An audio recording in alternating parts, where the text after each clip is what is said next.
Hey, beautiful people. Good morning and happy Father's Day to the fathers out there. It's early. I don't know what the day entails yet, so I had to come on a little earlier than normal. So I'll talk about JD Vance, President. Oh man, I spelled Trump wrong. Lord. President Trump in the Middle East. I have to fix that while I'm live. All right. Everything I share is for educational free purposes. And I gotta fix my title, but I'll just play this for Live images, though, that we are continuing to get, this time internationally, as we are tracking Vice President Vance in Switzerland for those peace talks with Iranian officials and negotiators. Vice President Vance officially walking into the room here. Let's listen in.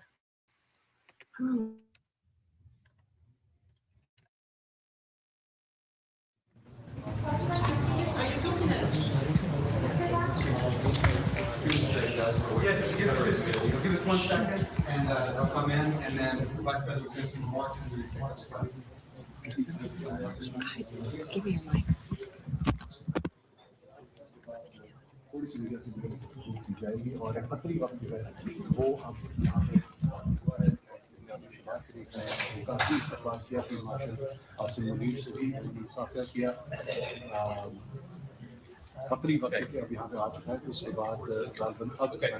right, guys. Mr. Prime Minister, go ahead. Well, Vice President Jody Vance and my very dear brother, Prime Minister of Qatar and Field Marshal Saeed Asmani, ladies and gentlemen, it's a great day. A day which is going to promote peace and prosperity, not only in the region where crisis really created humongous challenges, but this will have global peace. And I must, at this point in time, with the fullest sincerity at my domain, thank President Donald Trump for his visionary and very dynamic leadership, which has resulted in this meeting here today in beautiful city of Bergenstock. And I think here we are going to have wonderful discussions, which will lead to hopefully very productive results in times to come. I'd like to thank Vice President Jerry Vance for his very able leadership, leading United States team, and my very dear brother, Prime Minister of Qatar. He's like a very real and dear brother. And of course, Field Marshal Saeed Asmani, his outstanding role, very consistent, and he showed huge amount of perseverance and patience. And I think together, all these efforts have culminated here in this wonderful Schönes Bergen. And it's really very wonderful to be here. And hopefully when we go back to our homes, we'll have some wonderful paper in our hand, which will promote peace, progress, and prosperity around the globe. Thank you very much. Thank you. Vice President, would like to say a few words? Thank you, Prime Minister. Wonderful. Well, I'll say just a few words here. And first of all, I have some notes of appreciation. First of all, I want to thank the President of the United States, who sends his best to all the great leaders assembled here, because he's empowered us to find a diplomatic resolution to a host of issues that matter to the American people, but I think the world. The opening of the Strait of Hormuz, the ending of the Iranian nuclear program, all of these things have already been accomplished. The question before us now is how much more can we accomplish together? Can we turn over a new leaf? Can we change relations in the Middle East permanently? Or do we go back to doing things the old way, which is not our preference, but is certainly very much something that can happen? I have a few other notes of appreciation. First of all, to the Prime Minister of Pakistan, a dear friend of the President's, a dear friend of mine, a guy who has been, with his leadership and his very careful and skilled negotiation, has got us to this point. To his Field Marshal in Pakistan, Asim Munir, I will say that since Field Marshal Munir welcomed us with the Prime Minister in Islamabad, I have joked that I have two very, very important people in my life, an Indian and a Pakistani. The Indian is my wife, and the Pakistani is Field Marshal Munir. And I've probably talked to Field Marshal Munir more than I've talked to anybody else over the last 3 months. Would not be here without his statesmanship. He is, of course, a military leader, but I think he's shown himself to be a great diplomat. And, of course, who's an amazing friend of the United States of America, but has been also an important part of getting us to this point. I think it's important for the American people, but people all over the world to appreciate that what's brought us to this moment is the president's leadership and the president's willingness to see a Middle East that is much different 10 years from now than it was 10 years ago. And what we're trying to accomplish here is something very simple. Through diplomacy, through working together to transform the Middle East, where Iran and the Gulf have been at war with each other, or at least have had very unfriendly relations, where Iran has been a driver of regional instability. Now we see a future where everybody can work together to promote peace and prosperity for everyone. What we have already seen back home in the United States is lower gas prices. We've seen the free flow of oil and gas. We've seen peace. And now we're trying to build on that to see if we can build something even better and more sustainable for the future. This is a historic meeting. Never before, outside of Islamabad and here, so outside the last few months, never before has the Iranian and American leadership met at such a high level. What the president has asked us to do is turn over a new leaf, to transform our relationship with the people of Iran and to extend an outstretched hand that says to the people of Iran that if your leadership is willing to give up being a driver of regional instability, if they are willing to give up nuclear weapons ambitions for the long term, then the United States is willing to fundamentally transform our relationship with that country. That is certainly our goal. We've already made great progress over just the last few hours, and I expect that we'll make additional progress in the hours to come. Thank you all. Just one question, Mr. Vance. The main issue is Let Sheikh Mohammed speak, please. First of all, I would like to welcome you here, Mr. Vice President, Mr. Prime Minister, your leadership and Field Marshal leadership actually initiating that process. That's what brought us here today. I think that every one of you has highlighted how important is this meeting, how historic is that event, and how significant is that agreement, not only on the security of the region, but also for the security of the world and for the global economy. What we have done and what we have achieved, we wouldn't achieve it without the dedication and the hard work that was done by you, Mr. Vice President, and Mr. Steve Witkoff and Jared Kushner, Prime Minister and Field Marshal, and also on the Iranian side, Dr. Ghalibaf and Dr. Arakji. I would like to thank all of you for your leadership and determination that put us in this room. And this is not really the main celebration. Our celebration when we reach the ultimate agreement. Hopefully, this is just the beginning. And I wish everyone all the best. Qatar will stay dedicated to this partnership to support these mediations until the end, until we reach a solution. We will always be a partner in bringing more peace, prosperity, and hopefully better future for our region. Thank you very much. Thanks, Sheikh. So guys, we'll take just a couple of questions and then we're going to have to kick out the media and get started with the hard work. Go ahead. Do you have a message for Prime Minister Netanyahu with regards to Israel's military operations in Lebanon? Well, first of all, we've seen great progress over the last just couple of days in ensuring that the ceasefire holds in Lebanon. These things are always a little bit messy. If you go back to how much was happening 3 months ago and compare it to 3 weeks ago, great progress has been made. If you go back to 3 weeks ago to 3 days ago, additional progress has been made. The president has committed us to see a full regional ceasefire. We found great partners in working with the Qataris, the Pakistanis, our friends in Israel. We're all working towards regional peace. There, of course, are going to be sometimes disagreements about precisely how to get there, but I actually feel great about where we are in Lebanon. There's still some additional wood to chop, but we're going to keep on working at it. The question over here. Are you ready to stop genocide in Lebanon?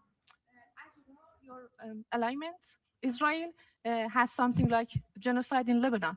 The main issue is stopping this.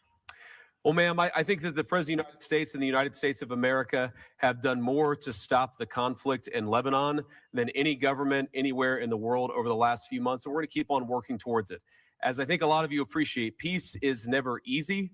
Peace always requires a little bit of work. It always requires a little bit of give and take. But the President of the United States is committed not just to peace between the United States and Iran.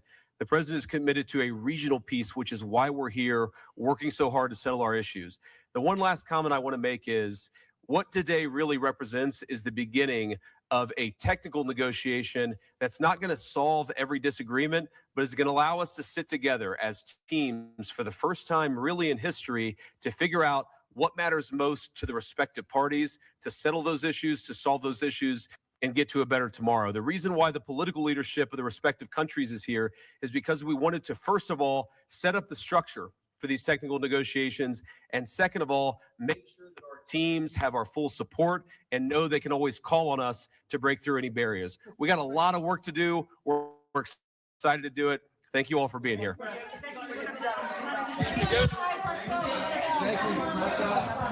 you, Press. Come on, guys, we gotta go. Everyone help me move. Thank you, Press. Thank you, Press.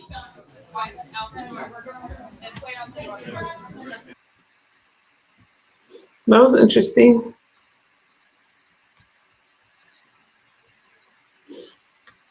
Hey, you guys, happy Father's Day to the fathers out there, okay? Let's look at the Middle East and what's happening in Hezbollah.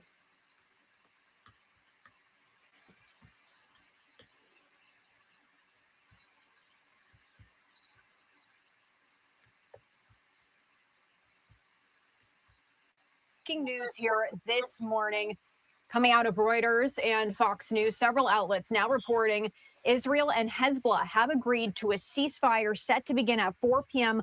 local time today. A senior U.S. official telling that to Reuters.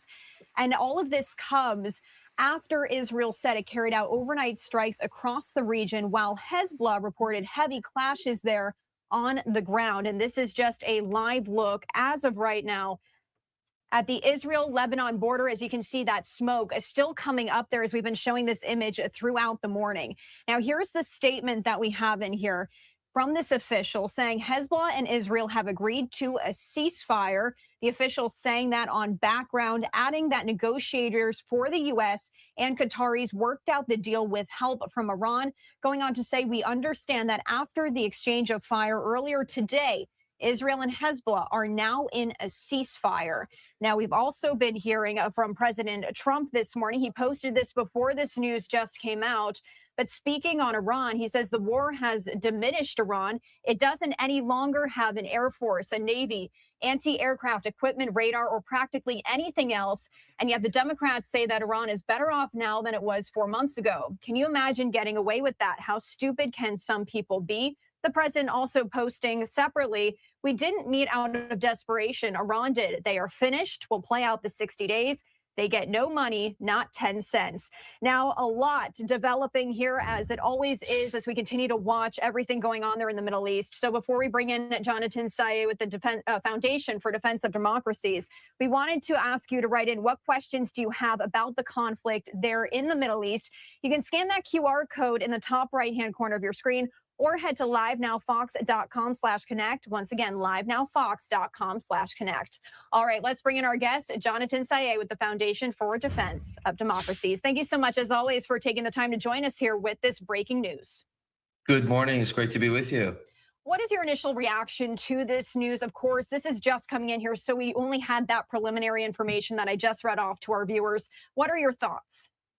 So assuming it's precisely true, and of course the ceasefires with any non-state actors in this context being Hezbollah tend to be rather fragile, but the context that this happened is interesting because we had first initially seen a bit of a backlash coming from Prime Minister Benjamin Netanyahu's office when it comes to a ceasefire regarding Hezbollah. But then again, you saw the MOU that indirectly, MOU between Tehran and Washington that indirectly laid out the terms saying any ceasefire between the two countries also extends to quote unquote allies. So it seems like here the United States is recognizing Hezbollah as a U.S. ally, as a Iranian ally. That's number one, which is very interesting. And two, it shows that the president was able to an extent, restrain Israel and its operations for the sake of the greater deal with the Islamic Republic. So the implications of that are going to be domestic for sure for Netanyahu himself, given that elections are coming up in Israel, and he wants to be seen as the person that was actually going to remove or eliminate the threat coming from Tehran's proxies. But so far, it hasn't really played out like he wanted it to, but you see a bit of a back and forth with Israeli politics domestically over this issue and over the Iran issue as a whole. And Jonathan, it seems like this news of this ceasefire really came about quite quickly here, given the fact, as I said before I brought you in, we saw these strikes overnight. And this is coming in from Trey Ying saying 4 Israeli soldiers killed by Hezbollah in southern Lebanon. The IDF responded with new airstrikes. How did this all come about so quickly, or was this really just in the works this whole time? Maybe for us in the outside, it looked a bit more quick rather than it was behind the scenes. These discussions were going on parallel to the talks with the Islamic Republic. We heard months ago that Tehran was directly asking for any ceasefire to also include its proxies, primarily in this context, oftentimes Lebanon, because, of course, the regime has invested a lot of money. It is Iran's crown jewel. It is the most active force against the Israeli operation. It's the main leverage the regime has against the Israeli nation, in addition to missiles and drones, of course. So that's the bigger theme here. But it's the devil is, of course, in the details as to what this ceasefire really concludes. A lot of times, even though there is technically something on paper, it is rather easy to violate such ceasefires because all it really takes, especially if you're dealing with a terror group or a militia, is one individual across the border firing a rocket or maybe a small drone, and all of a sudden hostilities resume again. So you have rogue elements a lot of times involved in these interactions. As a whole, I think ceasefires tend to last much longer if we see an official announcement coming from the two sides. So far, we have not seen that. It seems like more of a back channel communication to halt attacks in the short term, which is a bit different than a conventional, officially agreed upon ceasefire. And because this did say this would go into effect at 4 p.m. local time, it is officially now in effect here on the East Coast of America. We were just doing the math there on time. So this is now in effect. But my producer, Ryan, actually had a great question here. She says that we can still see that smoke as we've been showing this image of the Israel-Lebanon border here this morning. Why are we still seeing that smoke? Does that mean that the retaliation is officially going to stop now? She's wondering why we might still be seeing that if this is now in effect. Usually what happens, and it happens with the ceasefire with the Islamic Republic against Israel as well, this time and during the June 2025 war, oftentimes these countries carry out their retaliatory strikes even minutes before the deadline that the ceasefire is going to be imposed. That's either their way of trying to escalate until the very last minute to send a message that the ceasefire was more or less imposed upon us. We were not desperate for a ceasefire or to just have kind of a pause in hostilities. That's what a lot of times implies. In other cases, it might actually be evident that maybe a ceasefire has not been holding as aggressively as it should. Sometimes what we see is actually a violation of the ceasefire. And we saw Iran's proxies do that. When there was the ceasefire announced in April, there were a couple of incidents where both from Iranian territory and regime proxies through Iraq were attacking U.S. allies. So again, we have to take it with a grain of salt. This is not a normal nation state that we're dealing with, whether it's Iran or its proxies. But as to why we see the smoke coming right now, it is most likely because the two sides were waiting until the very last minute before pausing their attacks.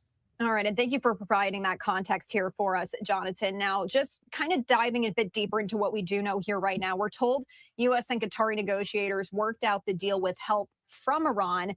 What does Iran's involvement tell us about the broader diplomatic effort behind this agreement? And really, is that going to impact the workings with the United States? Once again, Vice President J.D. Vance was set to attend talks there in Switzerland today, and those had been canceled. So what is that all saying? Well, to answer your first question, the Iranian involvement in any diplomatic measure, here, more or less, the United States agreeing to the fact that maybe Hezbollah should even be part of the conversation would indirectly solidify Iran's influence across the Middle East in itself. It means that the regime was able to put more on the table than we had initially anticipated.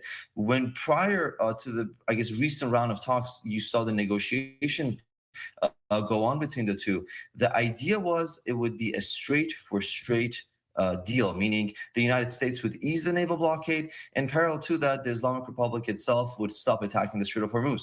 But all of a sudden, we saw Iran put more demands on the table, proxies being one of them. So that is really telling. But when it comes to the diplomatic involvement, I think Qatar's role here is the most interesting. They've done everything in their ability to preserve the Iranian regime and trying to de-escalate on their behalf.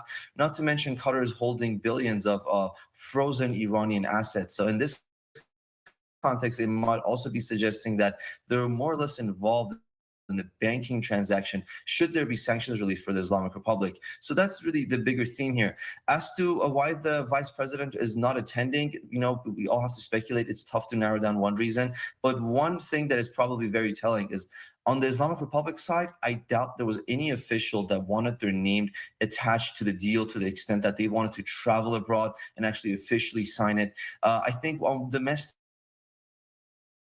for the regime supporters, they don't want to be seen as making a deal or a peace deal with an adversary here in the United States that killed their supreme leader, has killed a lot of their commanders, and has caused such a devastating blow. On a PR perspective, it's not great optics for them to begin with. And two, they just might be cautious of a deal. Maybe they're just too distrustful to even think that a deal is going to last. That's why they don't want to officiate it. That could be one reason amongst many.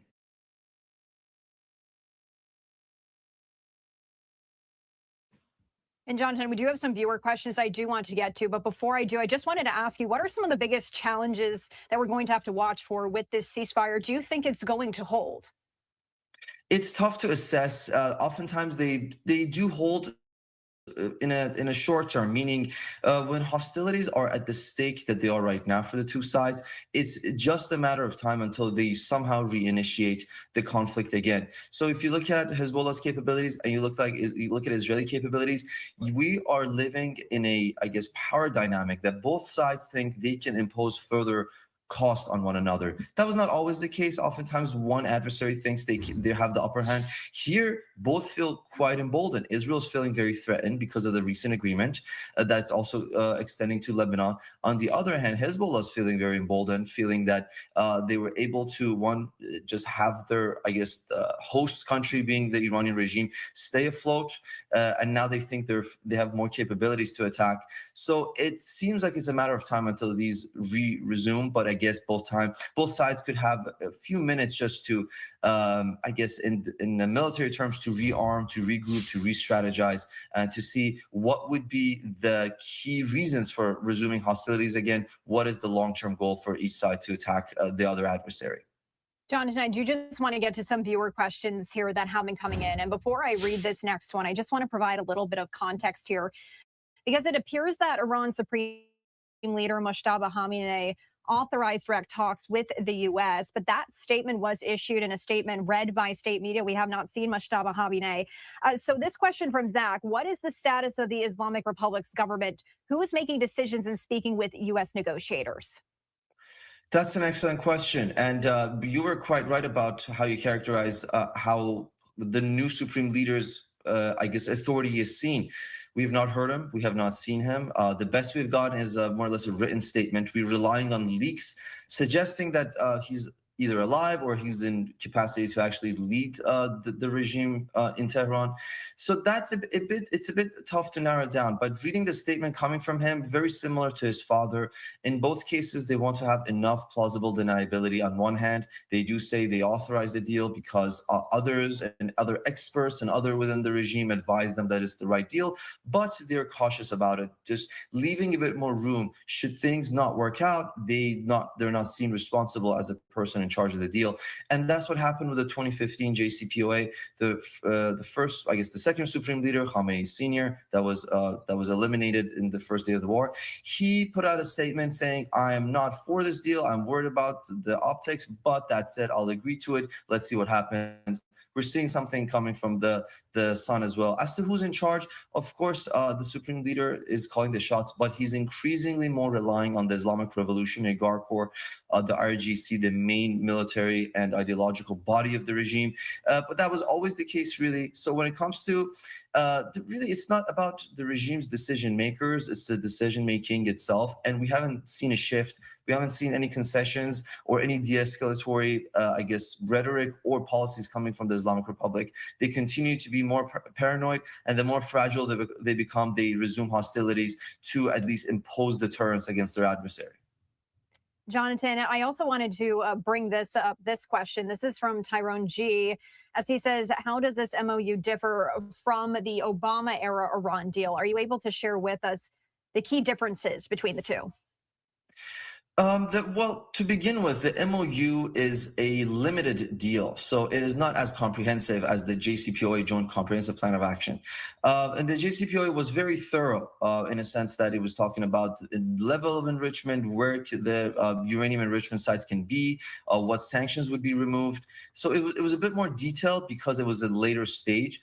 Prior to the JCPOA, there was the JPOA that didn't have the word comprehensive in it. That was more or less an agreement between the United States and Iran that was signed in Oman, I think a couple of years before that. This is, I guess in theory, would be more similar to that one, but one is just the nature of the framework. It's different. But more importantly, this MOU is a bit more vague in a sense that the sequencing is still not quite clear as to how the regime is given access to which funds. I would say it was interesting and stood out to a lot of us how this MOU itself actually is rather, I guess, not that restrictive when it comes to releasing Iranian funds. I know the president said Iran will not get any money or will not be paid, quote unquote. That could mean a lot of different things. You have the frozen assets that are blocked in different banks across the globe in Qatar, South Korea, Japan, Iraq that Iran really wants access to. We're talking about billions. But parallel to that is allowing Iran to sell oil and just create revenue from that. And that's what this administration has done so far. Then that by removing the blockade, they issued a few sanction waivers allowing Iran to sell oil. That said, that does not mean the regime right now can repatriate those funds. So those, even though Iran is selling oil, doesn't mean it has access to the money that it's selling. I know that's a bit contradictory in itself, but that's how sanctions work. So I think the uncertainty around that as to can the regime repatriate those funds is another thing about this MOU that's standing out. And the last thing I'll say that's regarding the funds is the worth 300 billion. I think it caught a lot of us by surprise. And when the vice president was talking about it, I think he referred to the Gulf Coast Coalition. I believe he was talking about the GCC, Persian Gulf countries. It'd be interesting to see how and what sequencing Iran would gradually have access to this 300 billion, which is not by any means insignificant. And we know for a fact what they're going to spend it on.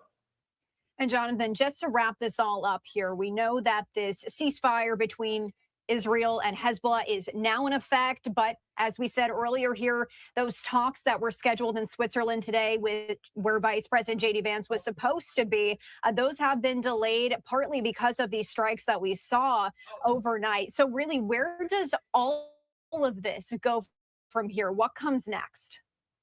We are in a stage that is no longer just two entities talking. It is not just Tehran versus Washington. Tehran itself is fragmented, not to mention there's the Israeli component and then there's a Hezbollah component. So there are different stakeholders at play, and that's not usually how negotiations are conducted, which is, I guess, what makes this a bit more challenging to navigate, at least on the diplomatic front.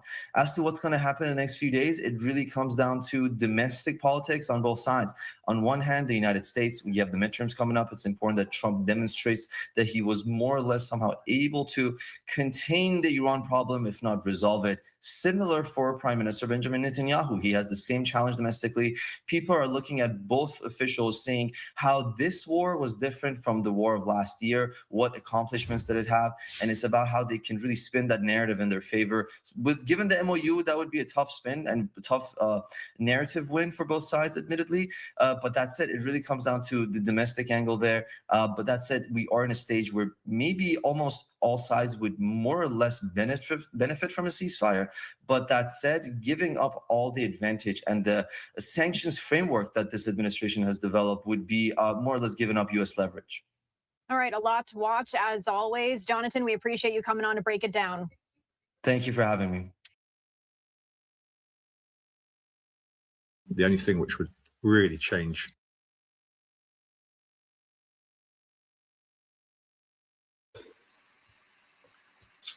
Okay.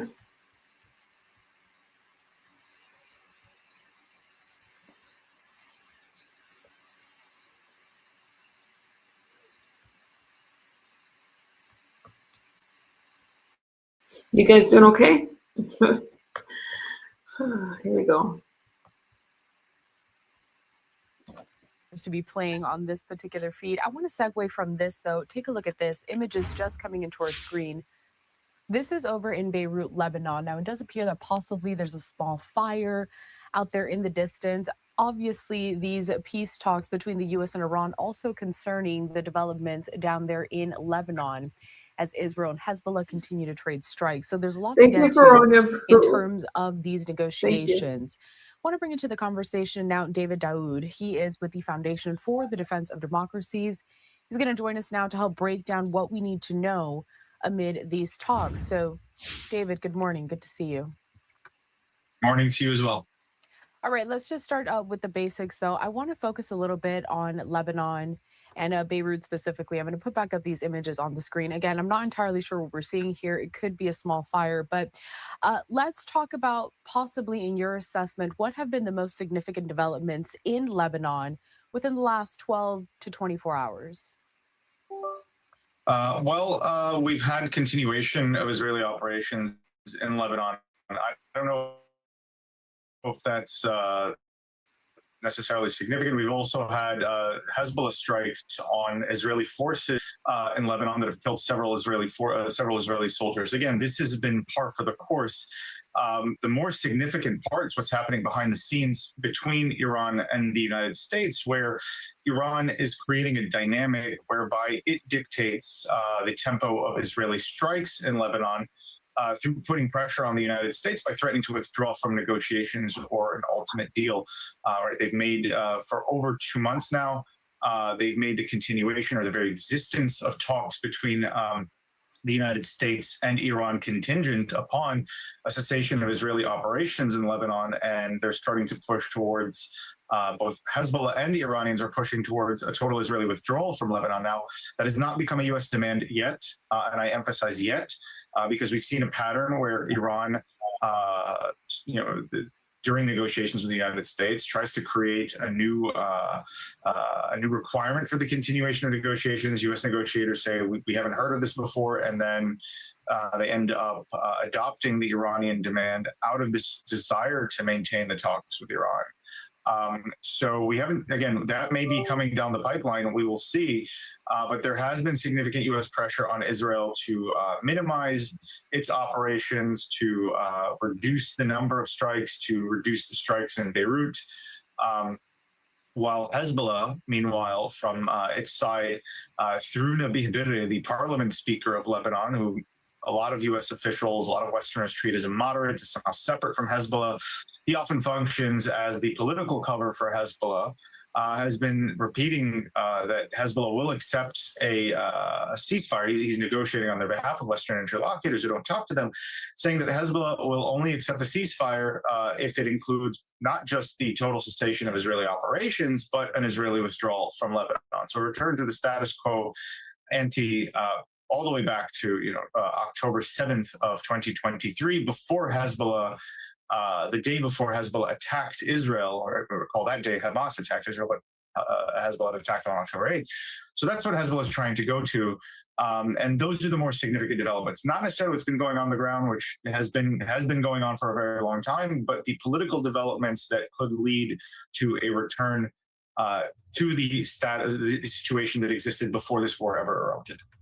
I want to put up a social media post courtesy of the Israel Defense Forces. They issued this maybe about 24 hours ago. And they said repeated ceasefire violations. Hezbollah launched 50 plus projectiles toward IDF soldiers operating in southern Lebanon in order to remove threats. And in response to Hezbollah's blatant violations, the IDF struck dozens of Hezbollah terrorist infrastructure sites and terrorists in southern Lebanon throughout the night. I want to go back to a main point that you said, though, there within that last answer, David, the linking of the progress within Lebanon to this overall, the negotiations that we're seeing for peace between the U.S. and Iran. So how much leverage is Tehran actually acquiring from linking that progress? Significant leverage. Look, otherwise, unlike Israeli operations in Iran, even if they're not, the United States isn't directly involved, the potential for U.S. involvement is always present. When it comes to Lebanon, you have an ally, the Israelis, dealing with their enemy, Hezbollah, but also an enemy of the United States. Hezbollah has declared the United States its primary enemy, even more more focused on us in some ways, at least ideologically, than they are the Israelis. They call the Israelis our forward military base, our tool. They say that we are the mother of all evil. So this is an enemy of the United States. It's not just rhetorical. They've killed Americans in the past. They facilitated the death of Americans in Iraq by training Shia militias, by their own admission, that have killed American forces, that have undermined U.S. interests in the region. They want to undermine U.S. interests in the region, U.S. power projection in the region, U.S. influence in the region, and not just military power. They say that there's no difference between the soldier and the American scholar, or the diplomat, or the NGO worker. So the Israelis are taking care of a problem for this, and it will never implicate us. It'll never. There's never the potential that we will have to go in and support the Israelis during a campaign in Lebanon. All we'll have to do is provide them with the weaponry and the green light. And what Iran has done is flip that on its head. It said to the United States, hey, you really want this deal with us, right? You want to continue having this deal with us. You want to stop the shooting war between yourself and us, President Trump. You have this midterm election coming up, and this war is not really helping your numbers. Stop the war in Lebanon. Right now, if you don't stop the war in Lebanon, the United States, you will have a shooting war in your hands. It won't be in Lebanon. It'll be between the United States and Iran, and that's the new dynamic that Iran has created, where they've made it that they're willing to play, for lack of a better word, with the United States in order to save their proxy in Lebanon, Hezbollah, and in doing so, through creating this linkage, they're creating a kinetic impact on the United States, or a potential kinetic impact to the United States, where if the Lebanon war continues, then a war in which the United States is involved or could be involved will also continue. I want to talk a little bit about Lebanon's government, though. They have been in direct talks with Israel. They've had those talks in Washington, D.C.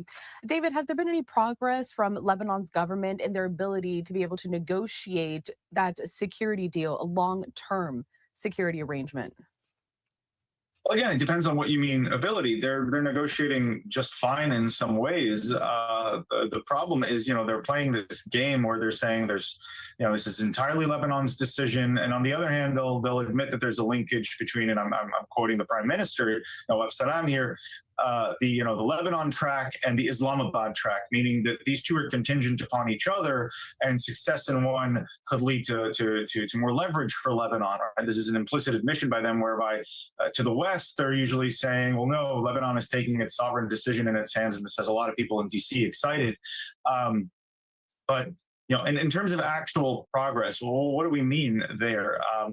If we're talking about negotiating a security arrangement that sequences events just like it did post-2006, that war between Israel and Hezbollah, where Israel withdraws from Lebanon, ends its military operation, meaning ends any leverage it has over Lebanon to secure its own interests, secure Jerusalem's interests, and then Lebanon, and the Israeli interest is obviously the restraining and disarmament of Hezbollah in that order,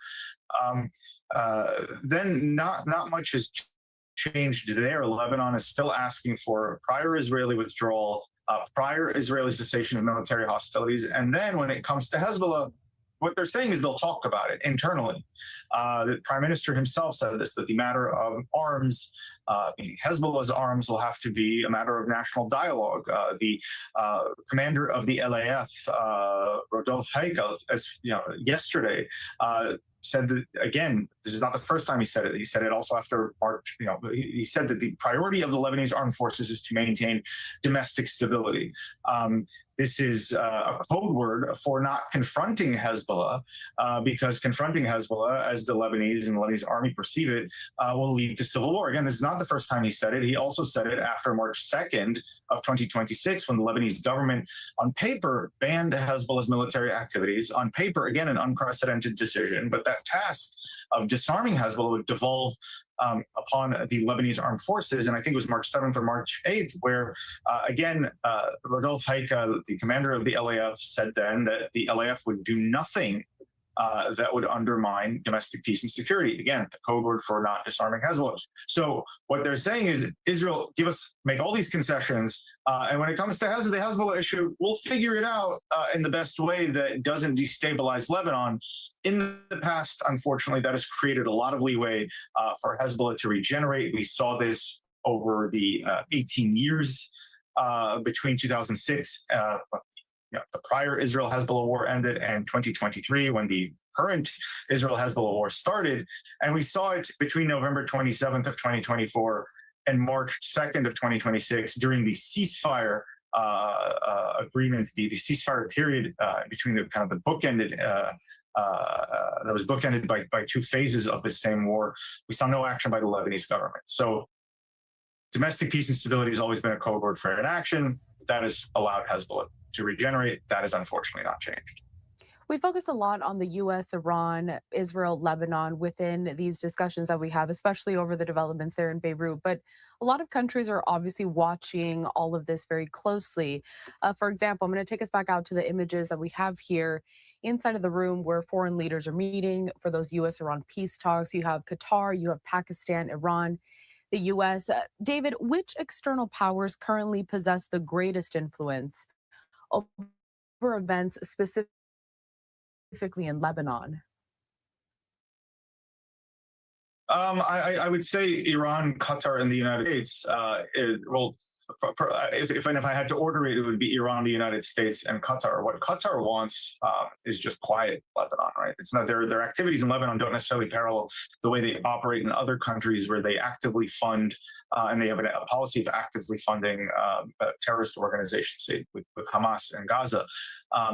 They'll argue all types of reasons for why they do that. But with Lebanon, it's to create general stability. Unfortunately, that stability, that quiet, is exploited by actors like Hezbollah. I don't think they intend for Hezbollah to regenerate. They just want to create conditions where Lebanon is not at war. And that leads to, unfortunately, that quiet is just what Hezbollah is looking for. But I'd put their influence kind of, third tier. The United States has significant influence over Lebanon. We're one of Lebanon's closest security partners. We train and equip the LAF, the Lebanese government, at least certain echelons of it, the presidency, especially ostensibly at least, has tried to orient Lebanon towards the United States. Right? President Joseph Aoun, who's been in power or been in office for since early January of 2025, in contradistinction to his predecessor, has at least verbally moved Lebanon into the Western orbit. Prime Minister Nawaf Salam, again, also more pro-Western in rhetoric, not in action. They haven't done much. So that gives the United States significant leverage in Lebanon. They also need us because we are interlocutors with the Israelis. We are the country with the most significant influence over Israel. Iran, however, I would say has the most influence in Lebanon because it effectively has a part of the Lebanese population that is adopted its foreign policy perspectives, its orientation in Lebanon, right? Hezbollah. And its supporters. I think it's wrong to call Hezbollah purely an Iranian occupation of Lebanon. As I like to note, Hezbollah is comprised of Lebanese citizens all the way from its leadership down to its lowliest fighter, and it is supported by Lebanese citizens who are not necessarily hardened ideologues. They have various reasons for supporting Hezbollah, from the pragmatic to security to hardened ideology, but they have adopted to one degree or another the Iranian worldview, even if it's just we need to fight Israel or we need weapons to fight Israel, and that's enough for Hezbollah to hook them.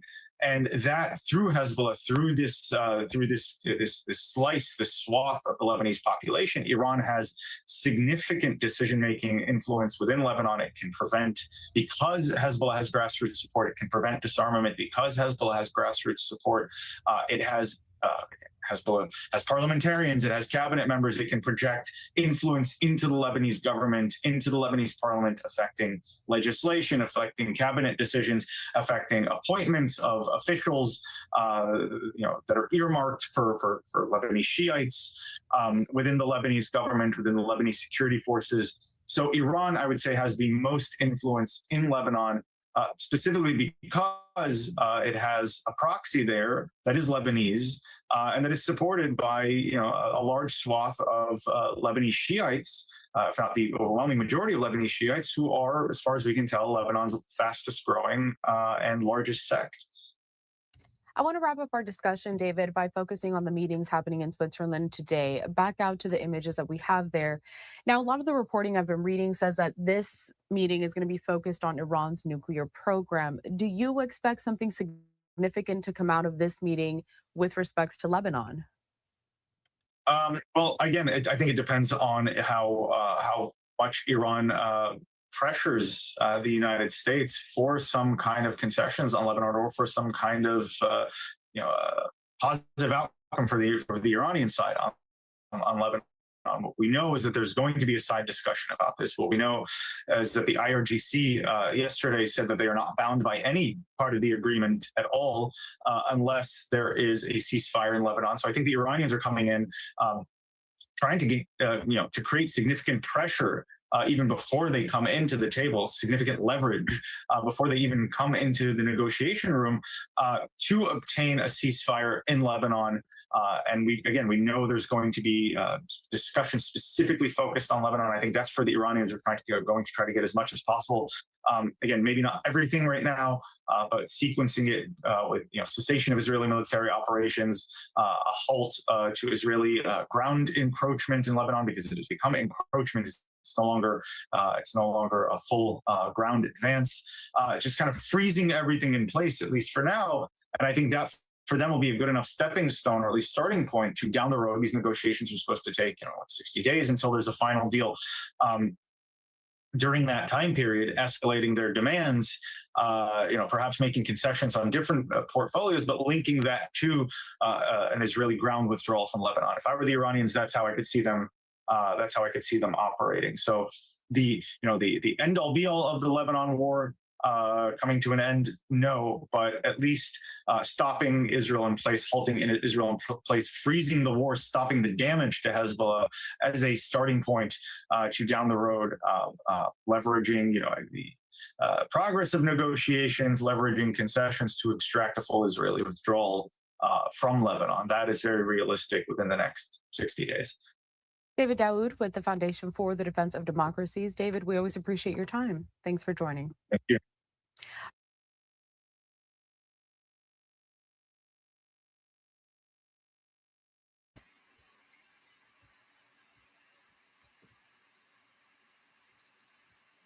Happy Father's Day to President Trump, Mr. T. Happy Father's Day to all the fathers out there. Again, if you missed me earlier. Where is it? Oh, here it is.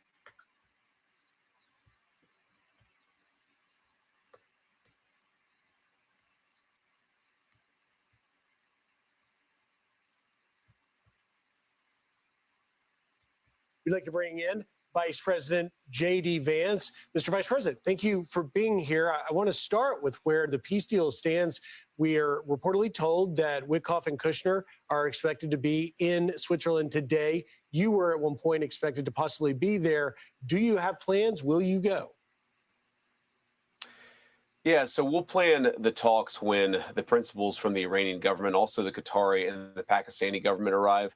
That may happen as soon as tomorrow, but these things are always a little bit in flux. Jared and Steve have been on the ground now for a few hours, dealing with some of the technical elements of this negotiation. As you guys know, one of the things the president has set us out to do as a high priority is to open the straits. That's now happened. We actually got 16 million barrels of oil out of the Straits of Hormuz yesterday. That is a record going back to even before the conflict started.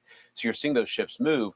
The second thing the president has asked us to do, of course, is to get the enriched stockpile of uranium to ensure that we make it effectively impossible for the Iranians to rebuild their nuclear program, even over a very long period of time. The program is destroyed, but we're, of course, trying to take away as many of the cards where they may try to rebuild it if they don't behave under this agreement.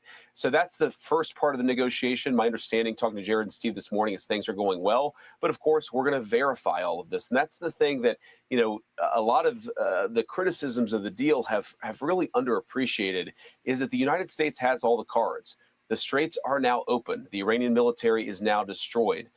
The Iranians have committed to, of course, destroying that stockpile of enriched material. But we have a lot of economic pressure applied to the Iranians that we would be willing to relieve if they do what we need them to do. If they don't do that, of course, there's no skin off our back. They're still in a much weakened position. So do you have any immediate plans to join Jared and Steve? Yeah, I expect that I will leave sometime the next couple of days, but it's always a delicate coordination dance and the diplomatic protocols. I got to be honest with you, I don't really understand these things. I've never been particularly into diplomatic protocols. My attitude is let's get on the ground and actually fix these problems. But they want to do a delicate dance. The Qataris and the Pakistanis want to make sure that we do this in the right way. So I'm trying to be respectful. Given my position of the last year and a half, I have to care about diplomatic protocols all of a sudden. Love it. Yeah, absolutely. Listen, last night I had Victor Davis Hanson on, the great Victor Davis Hanson on my, I was guest hosting for Jesse Waters Primetime.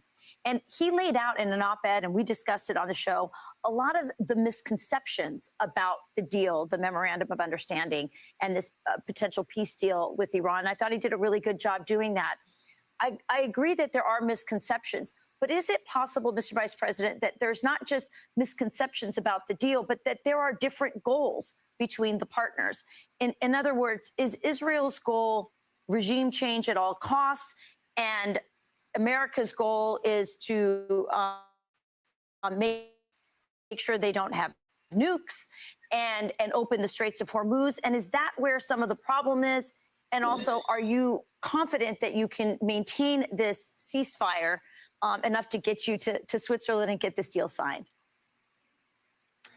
So first of all, Rachel, I'm very confident we can maintain a ceasefire. And I don't know if there's a divergence of goals or sometimes just a divergence of how to accomplish those goals. I obviously don't want to speak for the Israeli government. They've been a good partner in a lot of ways. But what the President of the United States has said, counter to some of the elements within their government, is that we're going to give this negotiation a chance. We're going to go after that enriched stockpile of uranium. We're going to try to reset the situation that we have so that the Iranians don't just have a destroyed nuclear program now, but so that we can say with some confidence, a combination of inspections and verification, that they're never going to be able to rebuild that program. The president, Rachel, comes back to this, as you know, because you know him so well, constantly. Iran's not going to have a nuclear weapon for the next 2.5 years. He's thinking about this for my kids' sake, for our grandkids' sake, to ensure that you never have this regime with the ability to develop a nuclear weapon. And then at the same time, the president is also offering an outstretched hand, saying that if they change their behavior fundamentally, then the United States could have a different relationship with that country. So it really is a two-step process. There's a fork in the road here. The United States wins either way, but I think that what ultimately happens from here is very much up to the Iranians. Do they want to behave better? If so, great. If they don't want to behave better, the president of the United States still has a whole lot of options from here. So, Mr. Vice President, I certainly understand that part, but I do want to ask you about some of the criticism you're getting, to include from the Senate Armed Services Committee Chairman Roger Wicker and others, Republicans, that have said they're concerned that the gains that the president is able to get right now in diminishing Iran's capabilities, in setting back their nuclear program, that even if they began to perform, as you said, they'll be held to account, that to give them something like $300 billion in this fund, in other ways, to economically reconstitute their regime, that at a later date, they would just go right back to doing what they've done for 47 years. Your reaction? So my reaction, first of all, I like Roger. He's a friend of mine, but I think that he's wrong on this because he actually misstates the sequencing of what the MOU says. What the MOU says is that if the Iranians behave over a long period of time, they could get some of the benefits of this bargain. And so, what the president has said is, for example, let's say that one of Iran's regional neighbors, not a single penny of this money is coming from the United States, but let's say down the road that one of Iran's regional neighbors wanted to build a power plant. Of course, they would need some sanctions changes from the United States in order to do that. Well, if Iran has changed their behavior, why wouldn't we want greater economic integration between them and their neighbors? And if they haven't changed their neighbor, of course, we're not going to permit or encourage that. And so I think that Roger, in some ways, has made the mistake of some of the Democrats who have criticized this, which is that they assume that Iran gets the benefits without changing their behavior. That's not in the text of the agreement. That's not in the substance of any of the conversations that we've had. And I would say, with all due respect to Senator Wicker, the President of the United States has shown that he's very willing to be tough in order to accomplish America's security objectives. He's not going to lose in this negotiation what we gained over the last year and a half of our engagement with Iran. He is going to ensure that we maximize benefits for the American people, but he's also saying we don't want to have a situation where if the Iranians are willing to change their behavior, we say no. Isn't the change of behavior exactly what we want? And if they do that, of course, we're going to change our relationship with them. Well, recognizing that this is obviously an ongoing negotiation and we're still in sort of the delicate diplomatic dance, we haven't even really gotten to the diplomatic dance part. I do want to ask you about a question about the current state. Wall Street Journal reporting that the remnants of the Iranian Navy are actually turning ships back in the Strait of Hormuz. Is that, based on your understanding of the memo of understanding, is that a violation of the memo of understanding? If not, is that a problem? And if it is, what should be the response at this point in the negotiations if they are violating? So I'm skeptical of that reporting, or at least of some of the conclusions that could be drawn from it. But let me try to explain this because it's actually quite important. So right now, the Straits of Hormuz, a 20-mile waterway that is a choke point for all this oil and gas, we know those straits have a lot of mines in them. Like I said just now, we got 16 million barrels out of the Strait of Hormuz in just the last 24 hours. That is basically to where it was before the war even started. And so that suggests that the straits really are open. Now, what I would believe is that if a ship was going near a minefield, either our Navy or somebody else's Navy, there are a lot of countries other than Iran who are in the region, might say, no, don't go there because there are mines there. And what the MOU contemplates is a 30-day period where we demine the straits, where we open up the traffic there. But no, we're not seeing any evidence that the Iranians are still closing down the Strait of Hormuz. It is going to take some time to clear those mines, though. You know, I know you're a Christian man, JD, and in the process of this conflict, we know that things opened up in Lebanon. A conflict opened up in Lebanon between Israel and the terrorists in Hezbollah, and so many Christians have been displaced, tens of thousands of them, and thousands have lost their lives as well. Do you have a message to the Christians in Lebanon?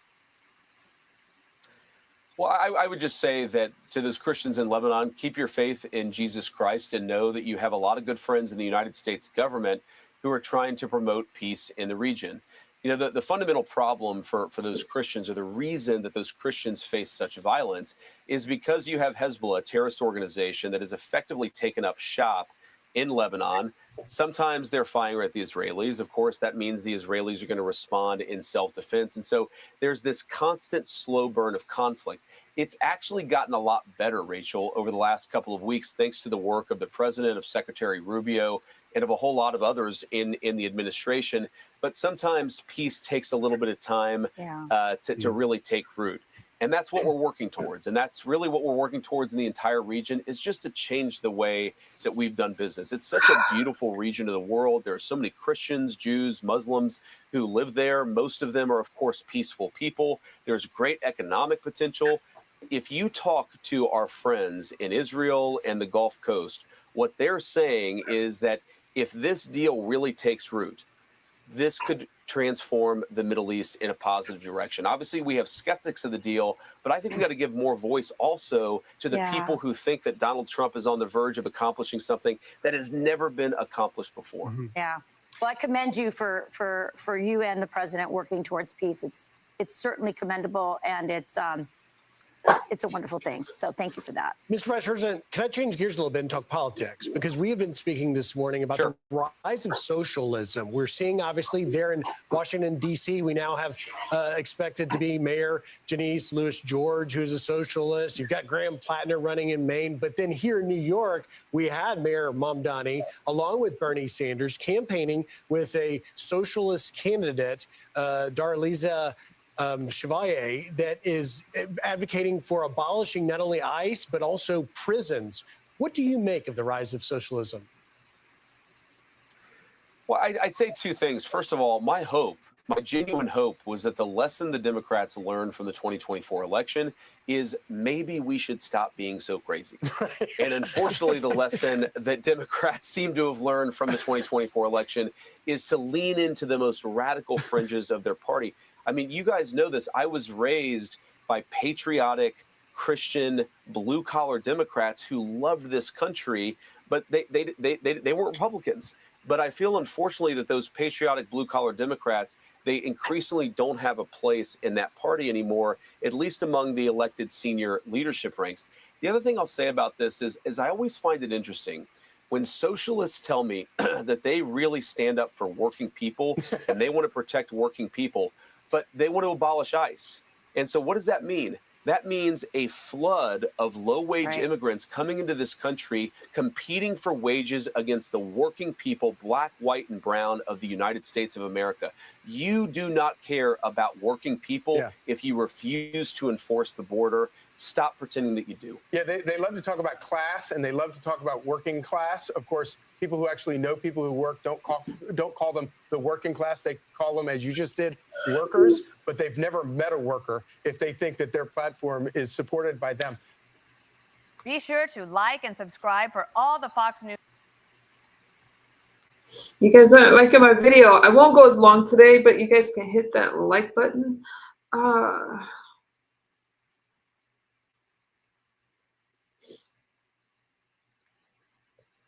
Let me see.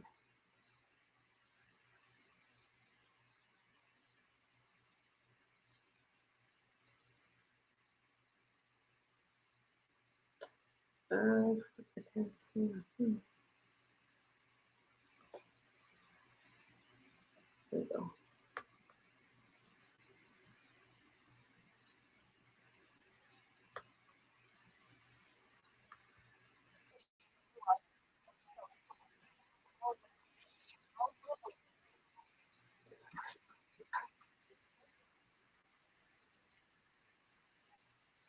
Negotiations. Pakistan remains the Hi, key sir. mediator, with Qatari It's okay. mediators also participating. Iran announced the Strait of Hormuz is closed because of Israel's attacks in Good morning, Lebanon. Christina. The U.S. Central Command disputed the announcement, saying Iran does not control the Strait of Hormuz and traffic continues to flow. Reuters chief national security reporter Phil Stewart joins us now. Phil, good evening to you. The Strait of Hormuz, Iran says it's closed. The U.S. says it's not. What's the latest you're reporting? Well, that's right. It's a tale of two straits, right? You have Central Command saying that it's open for business. They're saying that Iran doesn't have the ability to shut the strait, and I think that's been proven demonstrably, incorrect based on the diminished flow of traffic through the strait over the past several weeks. But they're saying at this point they don't have the ability. So the question is Iran not taking any action against ships that are trying to travel through? Is there still commercial traffic passing through the strait, which would validate Central Command's claims? That we just don't know. So right now we have two different accounts. Iran saying the strait's closed, the U.S. saying it's open. I do want to talk about Lebanon. Phil, what's driving the tensions there? Give us a look at what's happened in the past 24 hours. Well, it's a real conundrum. The Lebanon issue was central to Iran and the United States in the final days of these negotiations that led up to the MOU that we're now seeing kind of on thin ice, frankly. And Lebanon was a condition for Iran. They wanted all fighting on all fronts to cease, and they mentioned Lebanon by name in the first point of this agreement. And overnight, we saw an attack that the Lebanese are saying left 20 people dead inside Lebanon. The attack by Israel that it says was responding to a massive barrage of incoming projectiles into Israeli occupied areas. So, you're seeing a real flare-up in Lebanon. Vice President J.D. Vance says he's going to try and tackle the Lebanon issue when he arrives in Switzerland. But we'll have to see. I mean, there are real diverging interests right now between the United States and Israel on the military level. And we'll have to see whether there's some, negotiating fancy footwork that the vice president can do to make this all come together. Well, certainly talk more about that. I wanted to put up your reporting here on the screen. What's driving the latest tensions? Israeli strikes in Lebanon killed at least 16 people on Saturday. Lebanese civil defense said Israel says it was responding to Hezbollah firing more than 50 projectiles at Israeli forces in southern Lebanon overnight. Phil, you posted that just hours ago today. I wanted to also put this on our screen here. Of course, the Strait of Hormuz has been a major sticking point in this conflict. You're taking a look at a simulation. This is a courtesy of marine traffic. I want to move on here and continue to talk about Switzerland. Pakistan's foreign ministry said that follow-up technical level talks between Iran and the U.S. will be held in Switzerland tomorrow.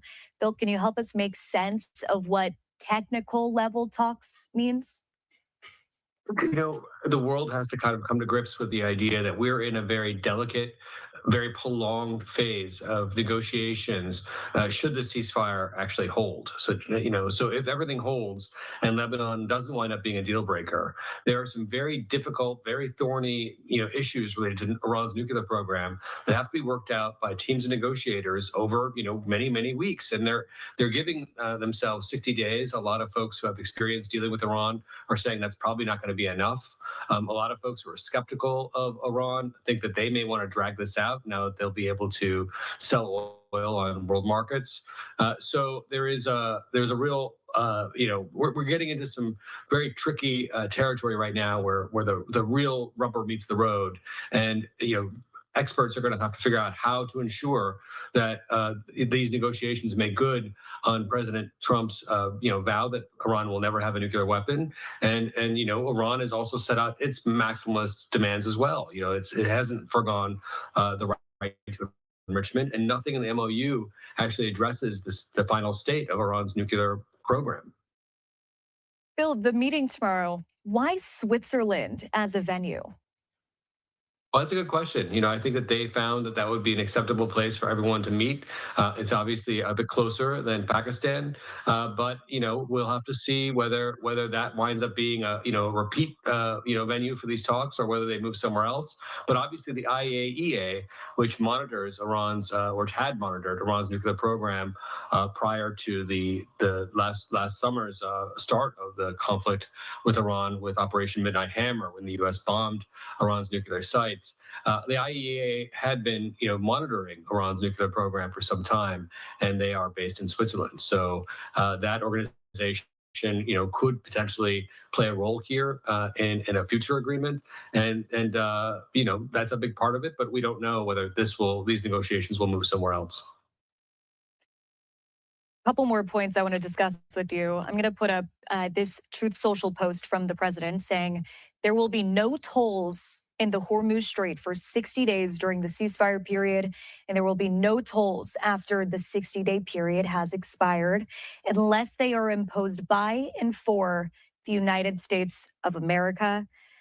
Phil, I'll bring you back in here. What do you make of this Truth Social post? This is one of the most fascinating parts of the agreement that was reached between Iran and the United States. There was very explicit language in that agreement that said that Iran will not charge any tolls for only 60 days. And the word only was put into that text. And it raised a lot of questions among analysts that we've spoken to who are expecting that, that Iran and Oman might try to arrange some sort of future toll or other kind of arrangement that isn't technically a toll, but winds up being effectively one, where they basically turn the Strait of Hormuz into their own Panama Canal and charge for passage or regulate passage. And President Trump has said, and he's saying right now, that is not what he intends. But the language in the MOU, the language that was agreed by both sides, certainly opens that, paves the way for that kind of, future state of commercial traffic regulation in the strait. So we'll have to see what winds up happening. The president has made these comments before, but it's up to negotiators to make them real in a binding agreement between both countries. And we've talked pretty extensively about this 14-point memorandum of understanding. Bill, I understand you spoke to Secretary Hegseth in Brussels. What did you get clarity on when you asked questions about the MOU? No, I asked a couple of things of Secretary Hegseth. The first was there's language in the MOU that is very vague and has raised a lot of questions, which says that the U.S. military will move away from areas surrounding Iran. And I asked Secretary Hegseth about what that exactly meant. And he sought to kind of play it down, said that, the U.S. military is going to stay put for now. And that any kind of future moves will be based on Iranian behavior. But it leaves open a lot of questions. Iran has wanted the United States out of the Middle East for decades, and the big question is, will it seek to scale back the U.S. presence in the Gulf, particularly around Iran, but also in places like Bahrain and Qatar and Oman as well, where the U.S. Transits through quite a lot, and so. There is a big question here about that language and what it might portend to a final agreement.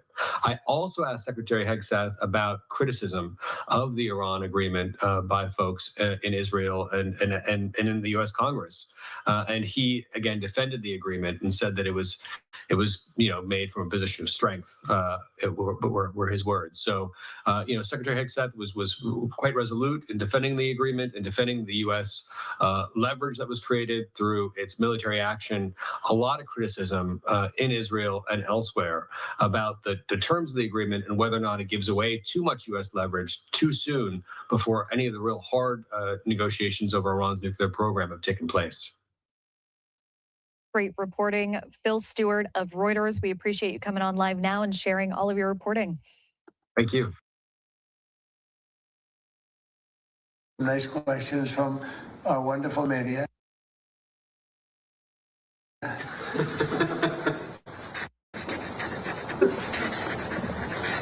As much as I would love to listen to President Trump right now. Okay. Oh, that's just not the subject today. But I know we all love to hear from our commander-in-chief, but we have to go to J.D. Vance. President Trump is a legend, Lenny. Thank you, Feronia. We got to go to J.D. Vance.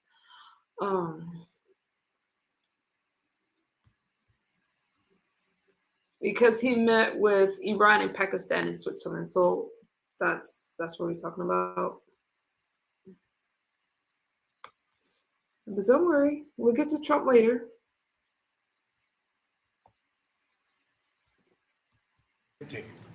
A day which is going to promote peace and prosperity, not only in the region where crisis really created humongous challenges, but this will have global peace.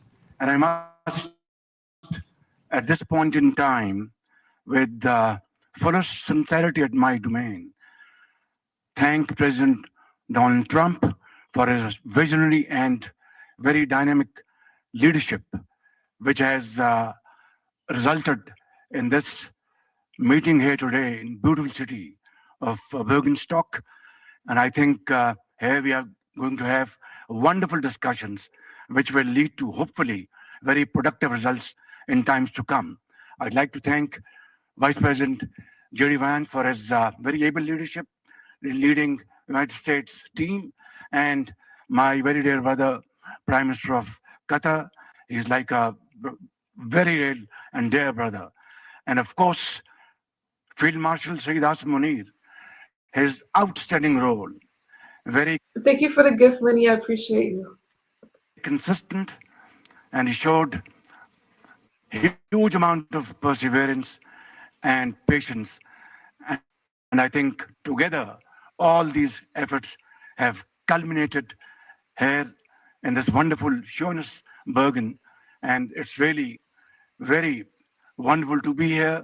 And hopefully when we go back to our homes, we'll have some wonderful paper in our hand, which will both promote peace, progress, and prosperity around the globe. Thank you very much. Thank you. Vice President, would like to say a few words? Thank you, Prime Minister. Wonderful. Well, I'll say just a few words here. And first of all, I have some notes of appreciation. First of all, I want to thank the President of the United States, who sends his best to all the great leaders assembled here, because he's empowered us to find a diplomatic resolution to a host of issues that matter to the American people, but I think the world. The opening of the Strait of Hormuz, the ending of the Iranian nuclear program. All of these things have already been accomplished. The question before us now is how much more can we accomplish together? Can we turn over a new leaf? Can we change relations in the Middle East permanently? Or do we go back to doing things the old way, which is not our preference, but is certainly very much something that can happen. I have a few other notes of appreciation. First of all, to the Prime Minister of Pakistan, a dear friend of the president's, a dear friend of mine, a guy who has been, with his leadership and his very careful and skilled negotiation, has got us to this point. To his field marshal in Pakistan, Asim Munir, I will say that since Field Marshal Munir welcomed us with the Prime Minister in Islamabad, I have joked that I have two very, very important people in my life, an Indian and a Pakistani. The Indian is my wife, and the Pakistani is Field Marshal Munir. And I've probably talked to Field Marshal Munir more than I've talked to anybody else over the last 3 months. Would not be here without his statesmanship. He is, of course, a great military leader, but I think he's shown himself to be a great diplomat. And, of course, who's an amazing friend of the United States of America, but has been also an important part of getting us to this point. I think it's important for the American people, but people all over the world to appreciate that what's brought us to this moment is the president's leadership and the president's willingness to see a Middle East that is much different 10 years from now than it was 10 years ago. And what we're trying to accomplish here is something very simple. Through diplomacy, through working together to transform the Middle East, where Iran and the Gulf have been at war with each other, or at least have had very unfriendly relations, where Iran has been a driver of regional instability. Now we see a future where everybody can work together to promote peace and prosperity for everyone. What we have already seen back home in the United States is lower gas prices. We've seen the free flow of oil and gas. We've seen peace. And now we're trying to build on that to see if we can build something even better and more sustainable for the future. This is a historic meeting. Never before, outside of Islamabad and here, so outside the last few months, never before has the Iranian and American leadership met at such a high level.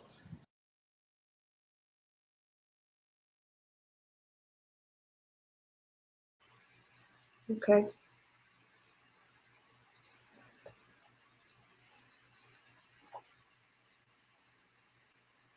Wait a second.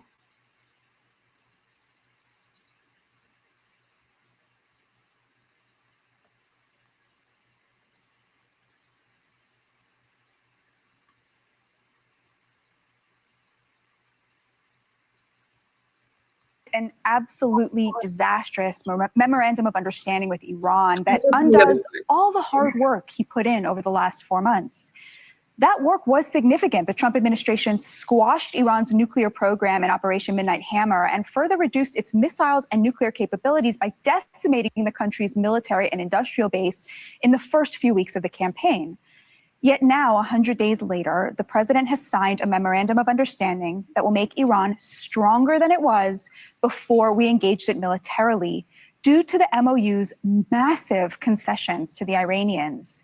These include the immediate removal of our blockade on the Strait of Hormuz and the release of billions of dollars to the IRGC. And what did we get in return? The same garbage promise Obama got, that they would not seek to acquire a nuclear weapon from the biggest liars on the international stage. In other words, nothing. We got nothing. Going into Iran, the administration was very clear about its goals: eliminate Iran's Navy, ballistic program, and nuclear ambitions. All things Obama's JCPOA failed to adequately address. Here's Secretary of State Marco Rubio explaining why the ballistic program especially was key right after the launch of Epic Fury. The purpose of this is to destroy that missile capability. Why does Iran want that ballistic missile capability? What they are trying to do, and have been trying to do for a very long time, is build a conventional weapons capability as a shield where they can hide behind. Meaning, there would come a point where they have so many conventional missiles, so many drones, and it can inflict so much damage that no one can do anything about their nuclear program. That is what they were trying to do. Yet this week, the president said the exact opposite. Iran must be allowed to keep its ballistic missiles. don't mind Iran having ballistic missiles. Can you elaborate on that? I want to make sure we understand your position. No, I'm saying that if other countries have them, it's a little bit unfair for them not to have some. A ballistic missile is not the same thing as what we're talking about when we talk nuclear. But if Saudi Arabia and Qatar and they all have some, I would say in relative proportion, I think it's okay. That's what I mean. What changed? For months, President Trump said he wasn't thinking about the economy when dealing with Iran. They thought they were going to outweight me, we'll outweight him. He's got the midterms. I don't care about the midterms. People understand that. They know that, very simple, Iran cannot have a nuclear weapon. I'm doing that for the world. Not even a little bit. The only thing that matters when I'm talking about Iran, they can't have a nuclear weapon. I don't think about American financial situation. I don't think about anybody. Are you concerned, Mr. President, about the latest inflation number which came out this morning? Could that be a No, I love it. The numbers were great. You know what I really love? I love the inflation. The president said the economy is doing phenomenally well. So we had great job numbers. We're doing great. We're building more factories. We have more money coming into our country right now from other countries and people than ever before. And since my election, the stock market is set 59. This is in a little bit more than a year. 59 all-time record highs. We just hit a new high today on the stock market. So the Americans are benefiting working today. We have the most working, and we have 401ks at their all-time high. Highest they've ever been. And that goes along with the stock market, which is the highest it's ever been. But this week, the president said the U.S. was on the brink of financial collapse. So the one thing I didn't want to see is economic catastrophe. If you kept this going, that could have happened. President Trump had one job, and it was not to sign a deal that could credibly be said to be the equivalent of the JCPOA that he so ostentatiously ripped up. Yet now he has signed something that looks a lot like the JCPOA. In my view, is even worse. It has nothing in it about verification. It states that Iran will not charge tolls on the Strait of Hormuz for 60 days, meaning that it has occurred to the Iranian regime now for the first time that they can get away with doing that right after. Why? Well, because we just showed them that they can bring the greatest superpower to ever exist to its knees with a few mines. What message do you think that sends to China? China has already quietly been taking advantage of our weakness. While the U.S. was signing this terrible MOU, China released a white paper outlining its plans to rival us as a superpower. That was signed by 160 countries. Operation Epic Fury was meant to solidify our supremacy over China. In its humiliating end, it's done the exact opposite. I came on this program for 4 months and told you that Operation Epic Fury would make your children and grandchildren safer, that it would protect them from a nuclear-armed state sponsor of terror, that it was restoring America as the world's only superpower. So now I'm asking myself, what did I get wrong?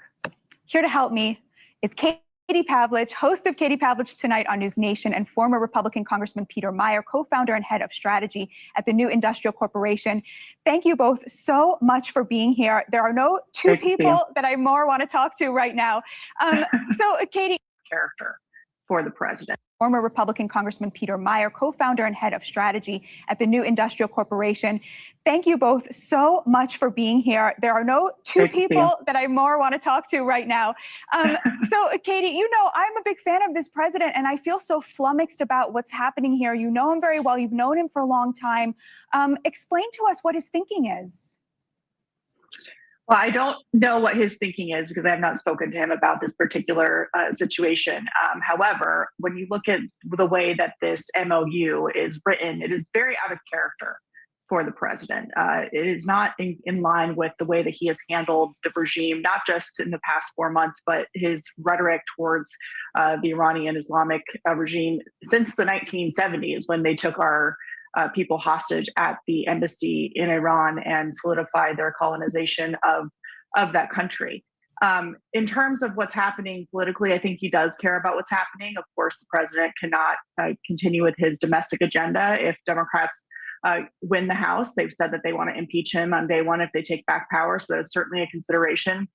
gas prices are a problem. Batya, you've been covering the inflation crisis and the cost of living on your show. You even call for stimulus checks to be sent out to Americans.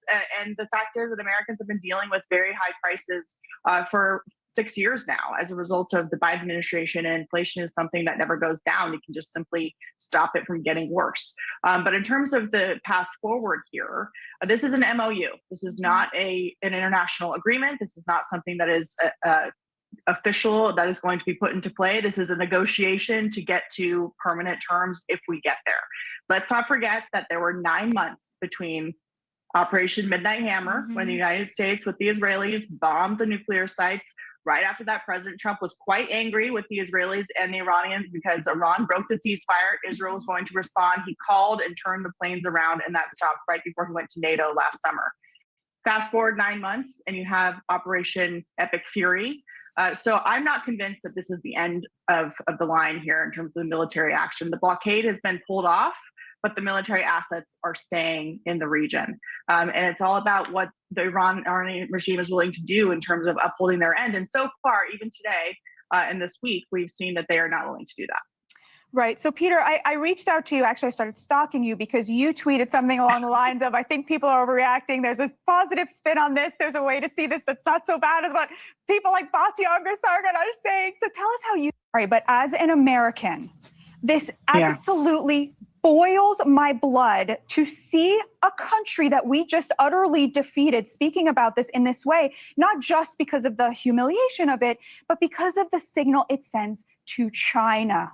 I mean, what do you think Taiwan is thinking right now? I mean, this whole point of this was to reestablish us as a superpower, and yet here we are being slapped around by Ghalibaf. Katie, what do you make of this? Well, Ghalibaf is certainly on a target list, whether it's ours or the Israelis. So he's going to have to get in line if he wants to keep his position in this new so-called moderate regime. You have to remember that going into this, the goal of the United States was never regime change. Now, you can argue whether that's good or bad, but the fact is that that was never the goal. And many people who were in the old regime are still in the, quote, new regime, and they're never going to change. So that, of course, plays into how they handle this moving forward with terms about ballistic missiles, what they're allowed to do, what's the verification process, what is the management of this regime, since we are not changing it at this moment. That may happen in the future. There may be plans to try and continue destabilizing the regime from within. That could all still come, but these people are not going to change. So how do you then manage that? Which is why the terms of the MOU are concerning, but they are not the agreed upon terms for the future. I mean, the money that they would spend on proxies like Hezbollah, the fact that they're pushing Lebanon into this agreement when the Lebanese government doesn't want to be in it, and the Israelis were never even talked to about the MOU, is absurd. It proves that they're trying to keep their terror proxies well fed, so to speak. But this idea that these people that we're negotiating with are going to change when it's still the same regime is not surprising to me. But you have to keep in mind that we're not starting over. This is not for nothing. I mean, when the president says the Iranian Navy is at the bottom of the ocean, he is correct. When most of their ballistic missile sites have been taken out, he's correct. When the nuclear sites are destroyed, he is correct. That is not going back to square one, and it certainly is not comparable to where we were when Obama signed the JCPOA. Peter, one of the things that I think is most significant here, and one of the reasons I keep saying this is actually worse than JCPOA, is because of the Strait of Hormuz. I think before we didn't have this feeling that like the Iranians believed that they controlled it, and now that is obvious to everyone. When I'm analyzing what did I get wrong here, two things come to mind. I think I was too credulous about the people in the administration who insisted that they had foreseen this, because I don't see that they actually prepared for it. And also, I do have to say, I think Secretary of Treasury Scott Bessent, he told us every week that the Iranians are a week away from financial ruin, that their oil tankers are filling up, and when they fill up, they'll have to shut off the oil production, and then they'll have, damage you can't return from. I think that turned out not to be true. And so those are the two things I feel that I sort of was too credulous about. And my question to you is, let's say they had prepared for the idea that the Iranians would try to close the Strait of Hormuz. What would have been the correct way to prepare for that ahead of time?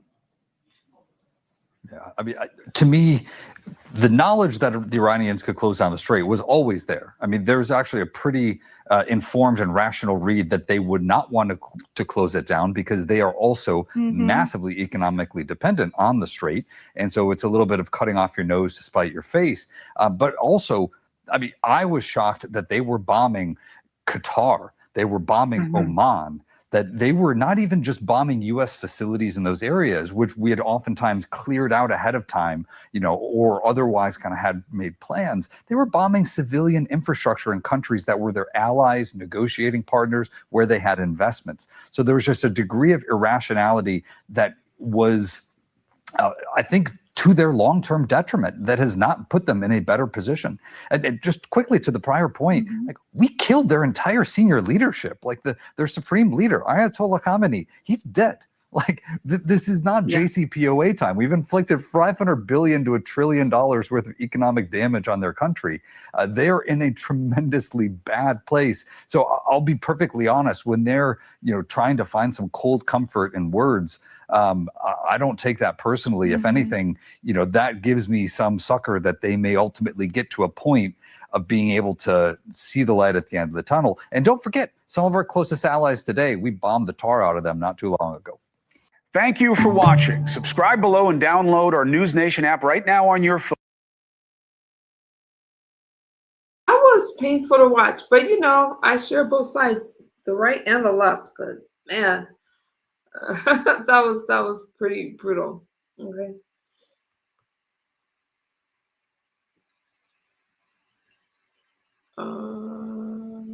Where are we going? Let's go here.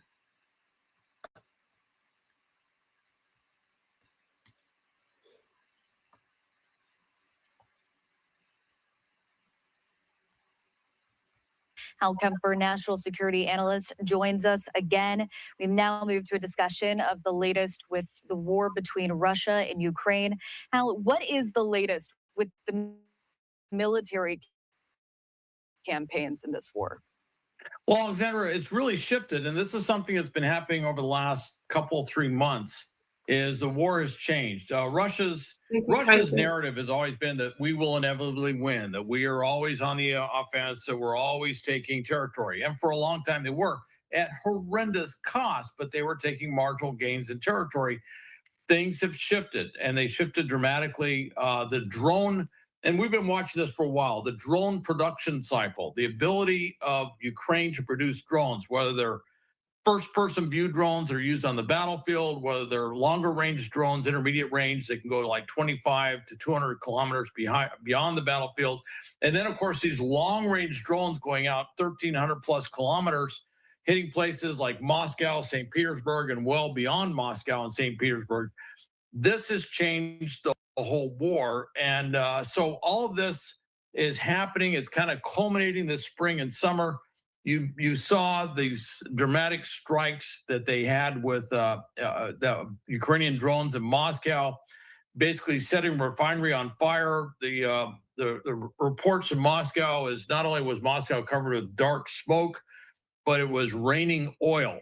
And I can tell you, as a Desert Storm veteran, that's a little disconcerting when it rains oil, but it is a phenomenon that can happen. So it gives you an idea of just of how the Ukrainians, President Zelensky has said, we're in so many words that we're taking the war home to the Russians, or taking the war home to Moscow. And that's exactly what's happening. And that's problematic for Putin, because he has been trying to shield the Russian people, particularly in these huge urban populated areas around Moscow and St. Petersburg, which are the two big metropoles for Russia, that to make them think the war is something far off, something that doesn't really affect them. And now here it is very much affecting them because drones are falling down around them. Now, Russia has continued to attack Ukraine with these huge waves of drones and missiles on a regular basis. The latest one this week was, if you look at the Orthodox Church, the main cathedral, the one that's so iconic that's seen in all the pictures of Kyiv, Russians actually did hit that, set it on fire. I have to give it to the Kyiv Fire Department. They got out there and put that fire out fast. But this is hitting something that is a cultural site under international law. under the Geneva Convention, it's a violation of countries to target things like churches or like schools or something like that, unless, of course, it's being used for military purposes, and that's a different thing. But this wasn't being used for military purposes. This was strictly a iconic, symbolic religious site that they targeted.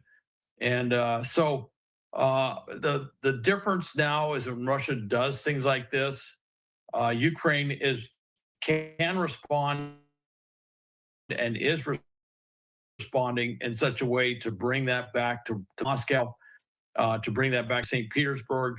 And that's the big shift in the war. And by the way, because of those intermediate level strikes on Russian logistics, command and control centers, everything, the frontline troops can't get the logistical support they need to sustain the fight, let alone to sustain any offensive action.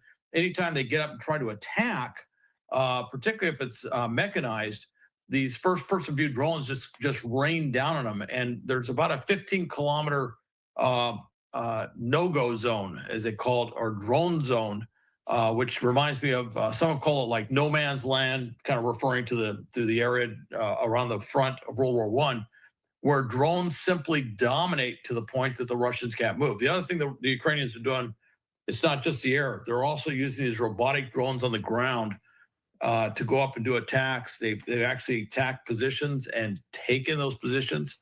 They've had Russians surrendering to drones, to robots. Big change, big shift. And how this week was the G7 summit in France. President Donald Trump was in attendance, as well as Ukrainian President Zelensky. This video you're seeing on your screen of earlier this week. Al, I'm going to bring you back in here. What is the United States' position on the conflict, as we heard at the G7? Well, going back to when Putin met Trump in Alaska, our position seemed to be Ukraine should give up a lot of territory, basically give up the entirety of the Donbass to Russia and sue for peace. And that was that Russian narrative that they're unstoppable, they're going to eventually prevail. Well, that's all shifted, as I just explained before. And going into this G7 summit, Trump meeting with Zelensky was not on the schedule. In fact, that was very noticeable that Zelensky was there and that Trump was not going to meet him. What happened was he got added to the schedule, and that was President Macron of France that made that happen. Now, the G7 leaders kind of all met, talked to President Trump and said, look, you really need to kind of reevaluate where you are because Russia's not winning. In fact, Russia's losing. Things are very bad for Russia. Economically, things are cataclysmic for Russia. Russia right now, for the first time, is importing gasoline. This is a country that all they do is really they pump oil. The refinery capacity is so decimated by the Ukrainian attacks that they're having to import gasoline in order to meet their needs. There's long lines for gas stations around Moscow and St. Petersburg. There's huge amounts of inflation. They've just got tremendous problems. The economy is contracting more and more.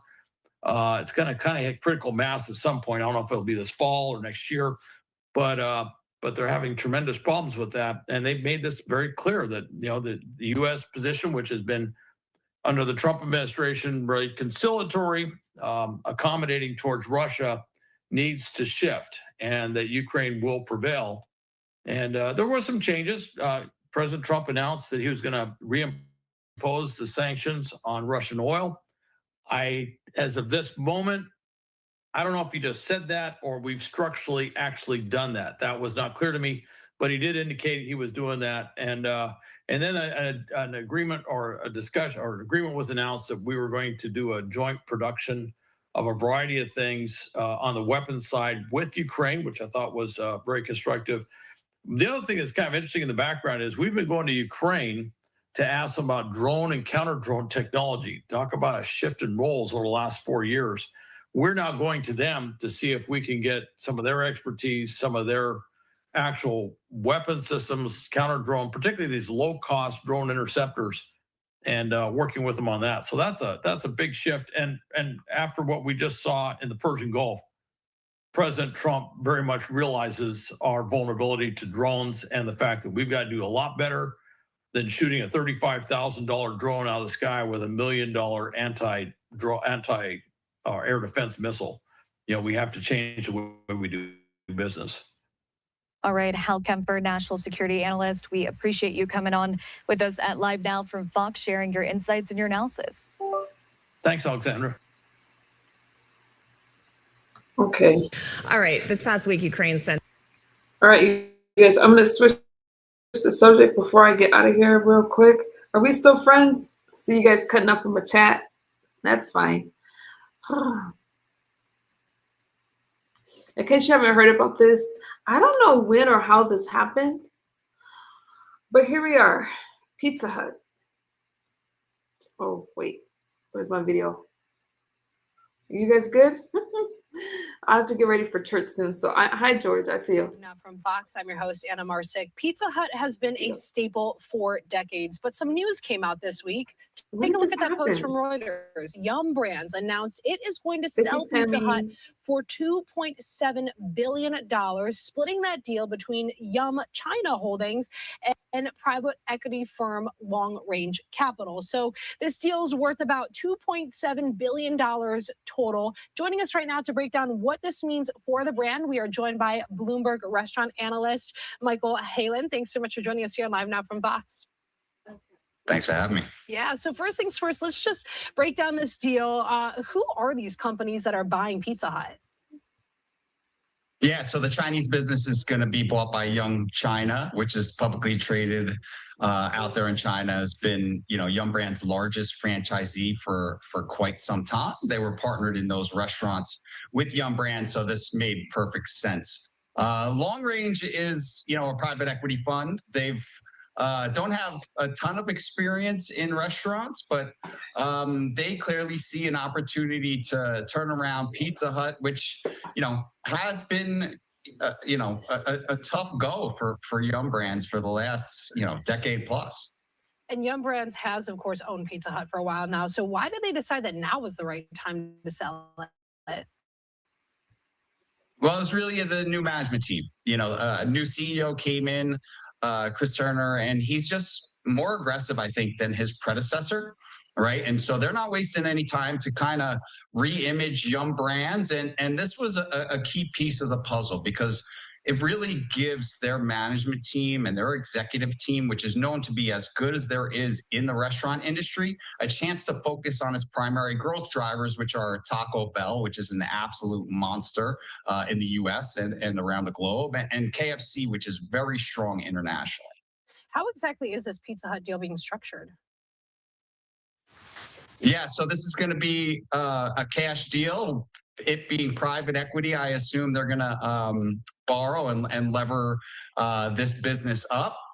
Yeah, like I said, they must see something here. But the pizza industry, especially in the United States, is very, very competitive. And Pizza Hut has had a really tough 15 plus years. Domino's turned around their business in 2010. And since then, they've been taking share, quarter after quarter, year after year. And it's really taken a chunk out of Pizza Hut's business. Pizza Hut, before they had those buildings that were kind of shaped like the hut and they had the all-you-can-eat pizza with the salad. Do you think when they strayed away from that business kind of declined a little bit? Are we going to see a comeback maybe of those buildings?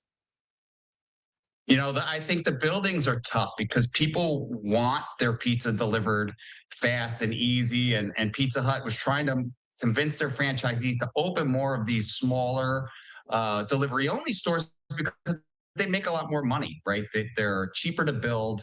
The payback period is much shorter, and they have a stronger returns on investment, right?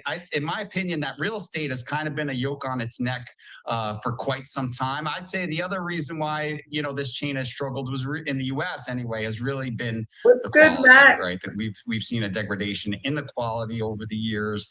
The pizza market has become way more competitive over the last 15, 20 years, not only from the likes of Domino's and Papa John's, but also all the local mom and pop shops and all the brick oven and wood-fired oven pizza joints that we see cropping up everywhere. So it's definitely a tough business. And then, they're impacted by this K-shaped recovery. A lot of their customers here in the U.S. are low and middle income consumers, right? And inflation impacts those segments of the consumer much harder than high income consumers, and that crimps their spending. And they're more likely to buy a frozen pizza at the grocery store than order Pizza Hut when times are tough. Why do you think the sales being separated between China and all the other buildings? Yeah, I think the real reason why is that Yum Brands wanted Yum China to own the China business. So in my opinion, that part of the deal happened first. And from there, Yum Brands most likely was on the search for someone to buy the US and the European business. And the entire international business ex China. So that's why I think it was split into two buyers, because Yum China is focused on that country and they're not interested in buying other international markets or the US. What does this mean for consumers going forward? Do you think that there are going to be significant changes maybe in the menu or how things are operated? What I think is that quality will improve. That's the way I would approach it. I would try to improve the quality, because that's how Domino's took share from Pizza Hut. Pizza Hut was number one in 2009, 2010, and Domino's revamped their pizza, and that started off their very strong run. So if I was running Pizza Hut, I'd be very focused on the quality of the food. Once you can get people back in the stores, then you could do more, unique and limited time offers and unique offerings, and you can kind of play with the menu a little bit. They got to get the marketing right? And then once they can get sales to come back, from there, it's about convincing the franchisees to open more stores. And I'd have to assume it would be these smaller delivery and takeout only stores. Are there any other people, or I guess companies, in the pizza game that are kind of giving Domino's a run for their money? Are they still like the clear front runner? Yeah, Domino's has been on an absolute tear for, I guess it's like about 16, 17 years now. Papa John's has done well here in the US in fits and starts. They're struggling a bit, struggling a lot right now. And Pizza Hut has been struggling for quite some time. It's really been the regional players, as well as the independents, the local mom and pop shops have done, a nice job. Like they've increased the quality, the competition by increasing the quality, providing better quality for consumers. Just looking at that $2.7 billion price tag, does that tell us anything about maybe the strength of the current company? Yeah, because the chain is huge. So, you could probably quibble if you want to, quibble about this deal. You're saying, well, they're not really getting a whole lot for Pizza Hut. But to me, it's really about just getting it off the books. They're going to take $2.3 billion after tax. They're going to use it to buy back shares. They'll be able to buy back about 6% of the float. Right. And the market's going to give them a higher multiple in the market, because they're going to grow the top line and they're going to grow the bottom line a lot faster without Pizza Hut. So to me, it is really addition by subtraction. Now, looking ahead, let's say 5 years, what do you think Pizza Hut's operations are going to look like? Yeah, it's tough to say. The restaurant business is tough, especially in the midst of a commodity bull market where low income consumers are getting squeezed. But, I would expect that long range capital management is going to be looking to, improve the quality, open more of these smaller delivery and pickup only stores, trying to close these big red roof restaurants, because they are not doing the volume to justify the large rents that they pay. Back in the 80s, Pizza Hut was a monster. It was a place to be. People were going there, and you could justify paying those high rents, right? But they are located in some solid high rent places that you just can't justify paying those rents anymore. So. Yeah, earlier this week in our newsroom, when we heard this news, we were talking about how some of those favorites that we had when we were kids, like Cece's Pizza and Hometown Buffet, like they've all closed down. Is it because that same reason, where it's just you can't justify paying the high rent and stay afloat? Yeah, listen, that's part of it. I'd say that's more of a story for the last, handful of years. But just the restaurant business is so competitive, right? There's competition from everywhere, not just in the restaurant industry from other national players, but then regional players, then local mom and pop shops, from the grocery store, right? You have restaurants basically in the store now and deli counters that are trying to take share. People are making food right out of their own kitchens and selling it in urban areas. Food trucks are all over the place. Like, this is a very, very competitive industry with competitors cropping up every day. It just makes it really difficult, and some of these chains do have an advantage. Like Pizza Hut does have an advantage with its scale, with its size. It can offer prices that a lot of the smaller competitors can't match, but they have to sell a product that people want. Anything else about this Pizza Hut deal that we haven't talked about that you might want to touch on before I let you go?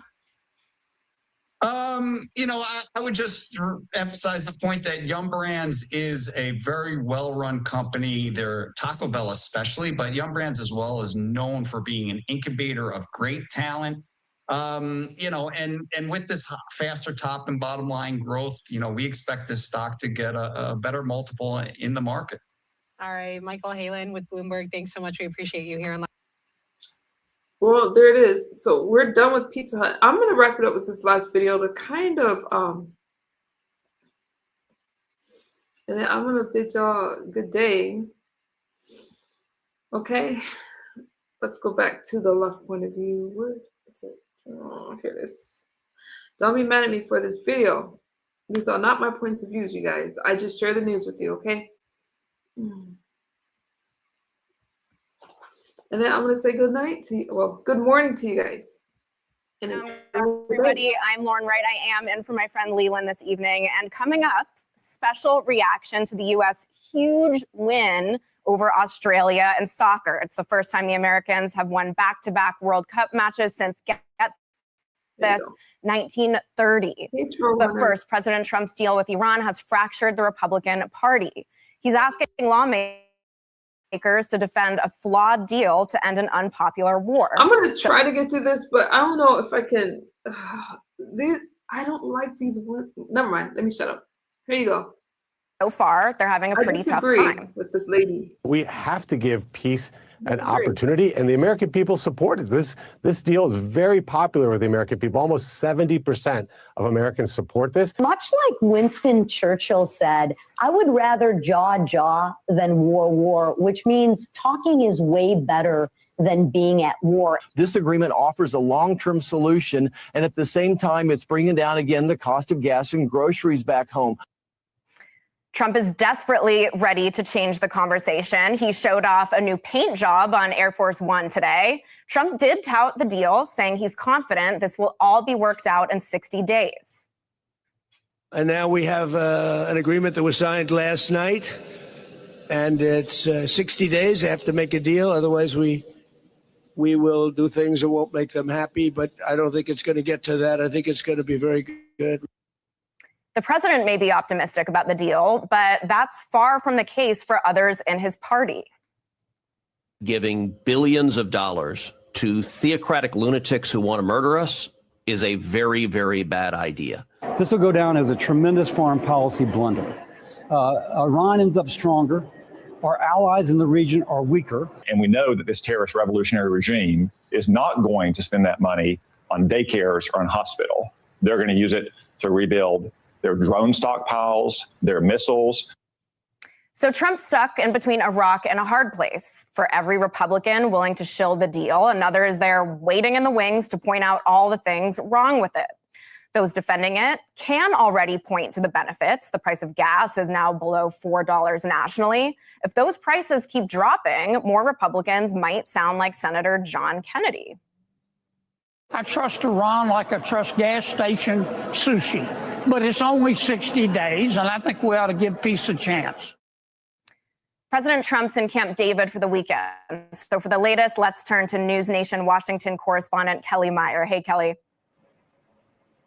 Hey there. So President Trump notoriously hates going to Camp David. During his first term, he referred to the presidential escape as, quote, rustic. Roosevelt established it when cruises aboard the presidential yacht became too risky during World War II, while President Trump prefers the presidential aircraft you just mentioned today, which was described as a yacht by the reporters here that got an off-camera tour. So it seems curious he is going to Camp David this weekend as the U.S.-Iran peace deal remains on shaky ground here. A White House official tells me the president is going there for, quote, policy and political meetings and for Father's Day. His family is expected to meet him there, but it comes as Vice President Vance's trip to Switzerland was abruptly postponed last night. We spotted the vice president walking into the West Wing today. Now, he could be at the presidential retreat this weekend. The guest list remains unknown. And the last time President Trump went there was around this time last year, and weeks later, he carried out Operation Midnight Hammer when the U.S. took out Iranian nuclear facilities, joining Israel in that fight. And this time, the U.S. isn't in lockstep with our ally Israel. Israel wants total victory over Iran, and President Trump wants the war over and considers it won. So nothing on the president's schedule tomorrow and Sunday besides 8 a.m. executive time. He is set to return here back to the White House on Sunday.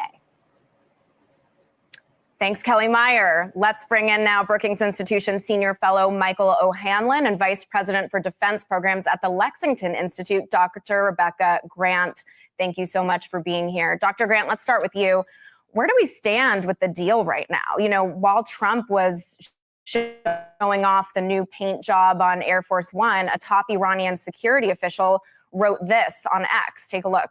The U.S. failure to implement the first article of the MOU proves it lacks the will to earn the trust of the Iranian people. Let it be clear, we remain steadfast. If this situation continues, the price will be high, beginning with our smart and deterrent response. What do you make of that, Rebecca? I'm so tired of reading the Iranians on X. I can't believe it, because here's the situation. Sure you are. I know. The situation is that the U.S. has complete air and sea dominance over this region, and nobody came home from Central Command. The USS Delbert Black is a guided missile destroyer. She's been out since January when she left her home port. You got F-16s, Apaches, aircraft carriers, and Admiral Cooper watching Iran very closely. So it really is behave or be bombed for Iran.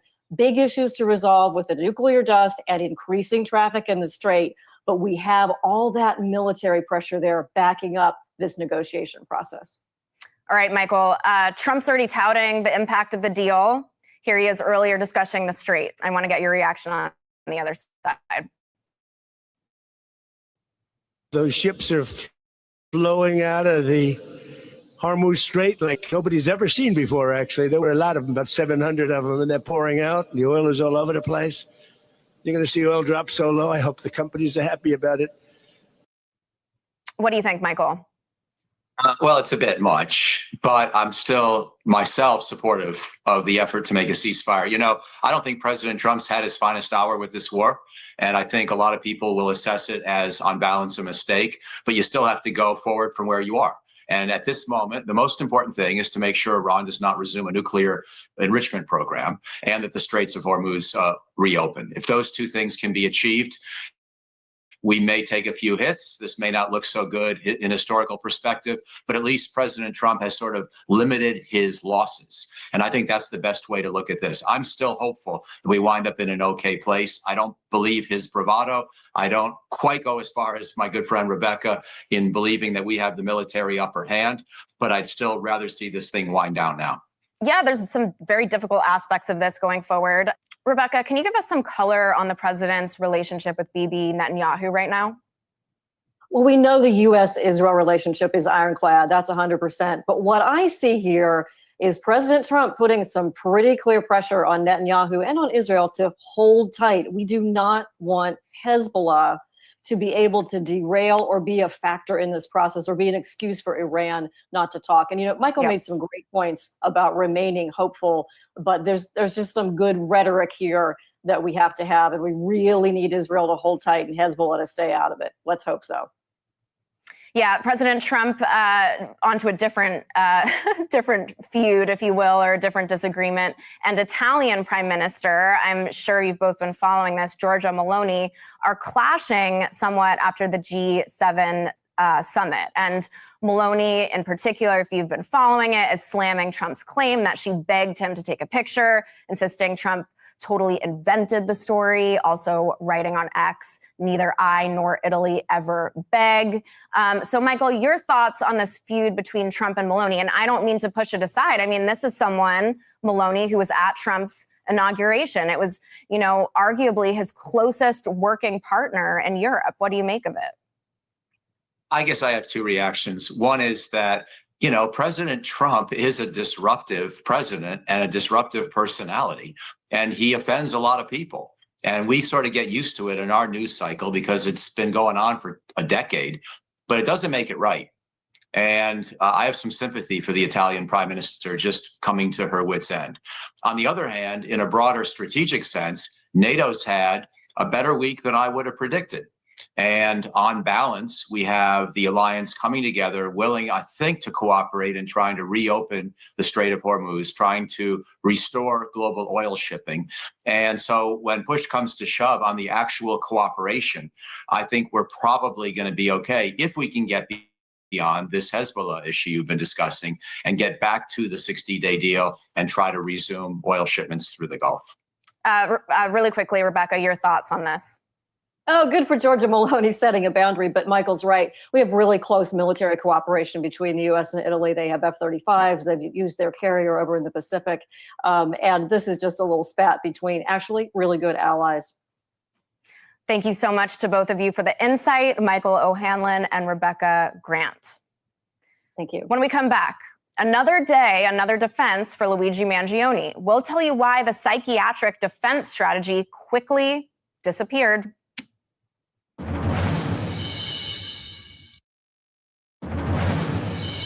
Welcome back. In a stunning and abrupt legal reversal, Luigi Mangione's defense team is ditching the psychiatric defense strategy that they just this week told the world they'd pursue.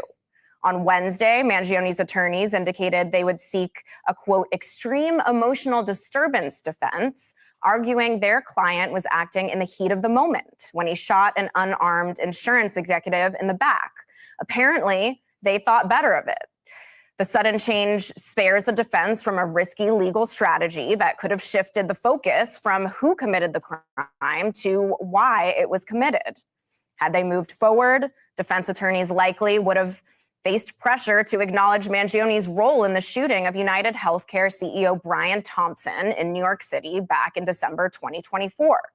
But the damage may already be done. So let's bring in former Assistant U.S. Attorney Jean Rossi. Jean, I'm very happy you're here. So explain this to me. Could switching the psychological defense itself come back to haunt the team? Could prosecutors use it against them? Lauren, that's a fantastic question. And the answer is a resounding no. Okay. They put their foot in the water and they took it out, but they didn't jump in the pool and swim. So they made a very good decision in my book to withdraw the notice. And I got to say that Mr. Mangione has a fantastic legal team. But I wanted to just, if you don't mind, just describe what that defense was. Yes. What it is not, Lauren, it's not insanity. And at the state and federal level, if you plead insanity, you're saying that my client, the defendant, when he pulled the trigger and murdered somebody, he didn't know the quality and the wrongfulness of what he was doing. He didn't know right from wrong. That's a high bar, and the burden of proof is on the defense by preponderance. This emotional disturbance defense, it's allowed under New York law, and it's what I call insanity light. It's like light beer. Insanity light, it just says to the jury that he had a diminished capacity to form the intent, the second degree intent to commit the murder. And it's something that the jury can consider. And if they prove it by preponderance, 51%, then he will be found not guilty. At the federal level, they don't have this defense. They do not. That's right. There's also, for viewers, there's a federal charge, right? That's different. Yes, Lauren, and I want to get into why they withdrew that notice. I have various thoughts on it. There's probably about 3 or 4. One, Lauren, they had to find an expert that would support the notice that he had a severe emotional disturbance. And it's hard to get an expert to find that. When you look at the video and you go through some of the evidence that's alleged, it's hard to say that it was all because of an emotional disturbance if I'm the prosecution. So they may have had a problem getting an expert. Number two, if you plead that or assert that, Lauren, you get an expert examine your defendant, but the government gets to have an expert examine a defendant. And that's always a bad thing if you're a defendant, to have the government's expert interview your client. They can't use any inculpatory statements. And the third thing is this: his records, his medical records, his psychiatric records, they probably don't support this defense. So those are at least three reasons why. And I guess the fourth reason is maybe he didn't want to be seen or considered to be someone with a mental health defect. He may, from what I read and observe, I think he's somewhat relishing being the center of attention. He's getting letters into jail. He's becoming a celebrity. I want to ask you about that. Yeah. Okay, go ahead. Sure. Well, it just makes me think about it, Gene, because, you know, I don't know how much Netflix you consume, but the hottest doc right now is this Michael Jackson trial with the army of fans. It looks like they might have helped the defense. And what you're saying about how Mangione wants to be seen is a huge part of this, right? I mean, could this army of supporters that he has his own fans, help? Do they hurt? How does that factor in? Let me tell you something. Lauren, in jail, I would be shocked if he didn't have what they call a tablet, a little computer, where he can email his attorneys under protected privileged communications. He also is probably getting email that can be monitored.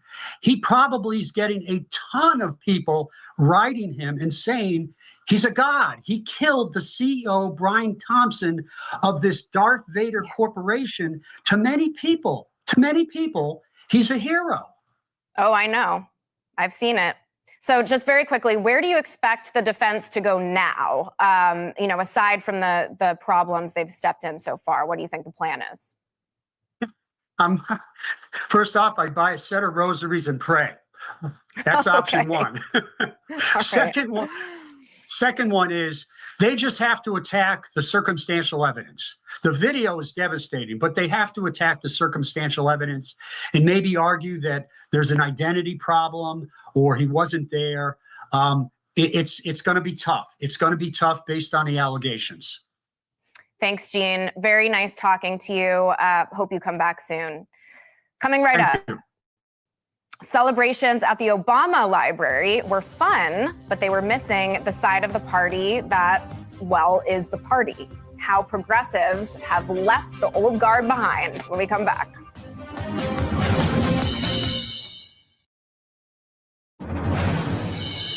What's happening to the Democratic Party?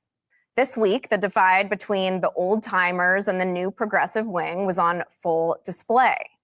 Thursday, the establishment Clinton and Obama wing gathered in Chicago to celebrate their glory days at the new Obama Presidential Center. But this morning, yet another establishment-backed candidate officially lost to an upstart ultra-progressive rival. That's the second time this month that happened. And in D.C., another Democratic Socialists of America member clinched the nomination for mayor, besting the more moderate candidate. So is this just where the party is now? Moderates are so 2008 and progressives are the future. Not that Republicans have much better cards to play. Now let's bring in our super panel to discuss former Bernie Sanders campaign strategist Corbin Trent, Democratic strategist Julian Epstein, and founder of Endeavor PAC, Republican strategist Tiffany Smiley. Thank you all for being here. Corbin, I'll start with you. There's no doubt this has been the year of the progressive, at least, you know, when it comes to primary races with your former boss, Bernie-backed candidates winning coast to coast.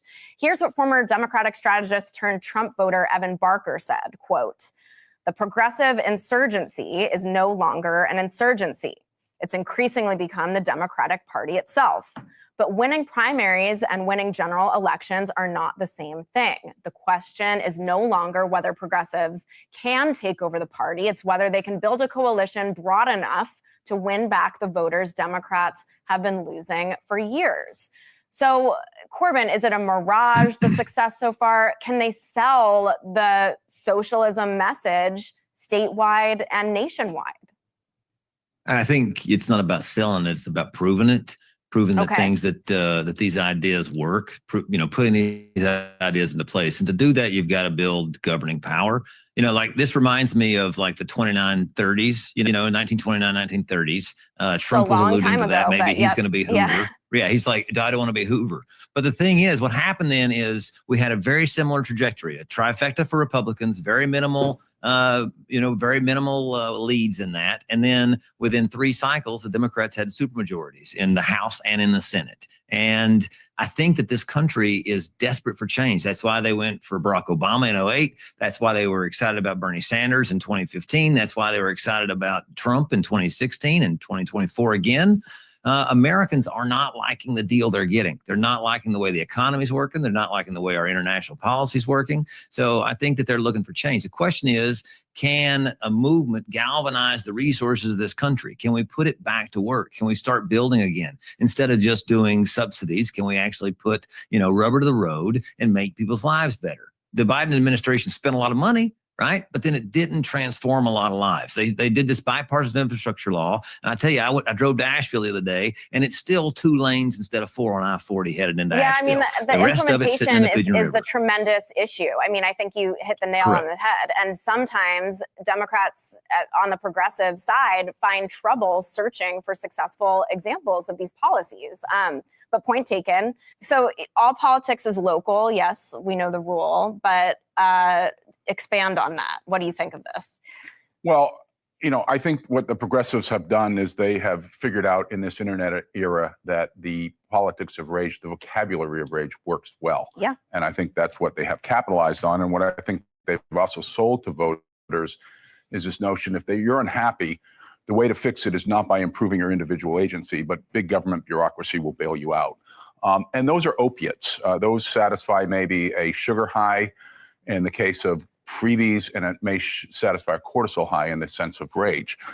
But I don't think they're governing plans. What's happening with the Democratic Party, I think, today, Lauren, is that the party is shrinking. About 25% of voters actually identify with the party, and most voters think the party is too extreme. And so what you're seeing is increasingly a move towards the socialist left. And most of the socialists, with due respect to your guest's former boss, have never really built anything. They've never built a business. They've never discovered anything. They've never innovated anything. And what they're really good at is deconstructionism. Let's tear down the democratic free market. Let's tear down gender categories. Let's tear down a colorblind society, which the left is now against, apparently. Let's open the borders. These are ideas that may stir the passions of people in the inner city enclaves, but they are bad brands. David Shore has done an enormous amount of work on this, a Democratic pollster. They're very bad brands nationally. So I think ultimately this is a siren song for Democrats. So I take it you would not recommend this strategy as a strategist. And I want to get Tiffany on this. Yeah, sure. Yeah. Okay. Going back to the Republicans, though, Tiffany, do you see this as sort of an open opportunity? Is the socialism great for Republicans, or do you think there are some weaknesses there that, Corbyn's pointed to where Republicans need to have their own message? Yeah, look, this is a unique opportunity in American politics. I think we're in a unique space where, I have to ask, are there any moderate Democrats even around? It used to be. It was 1 or 2 socialists on the left, and they were kind of quiet and did their thing. But now it seems like this is the whole party, and it's not going away. I remember talking about this, when Mamdani won mayor of New York, we were talking about this, and the Dems were kind of like, no, this is just sort of an outlier. And it's not. Yeah. Mamdani now is appearing to be the leader of the party. He's making congressional endorsements that carry a lot of weight.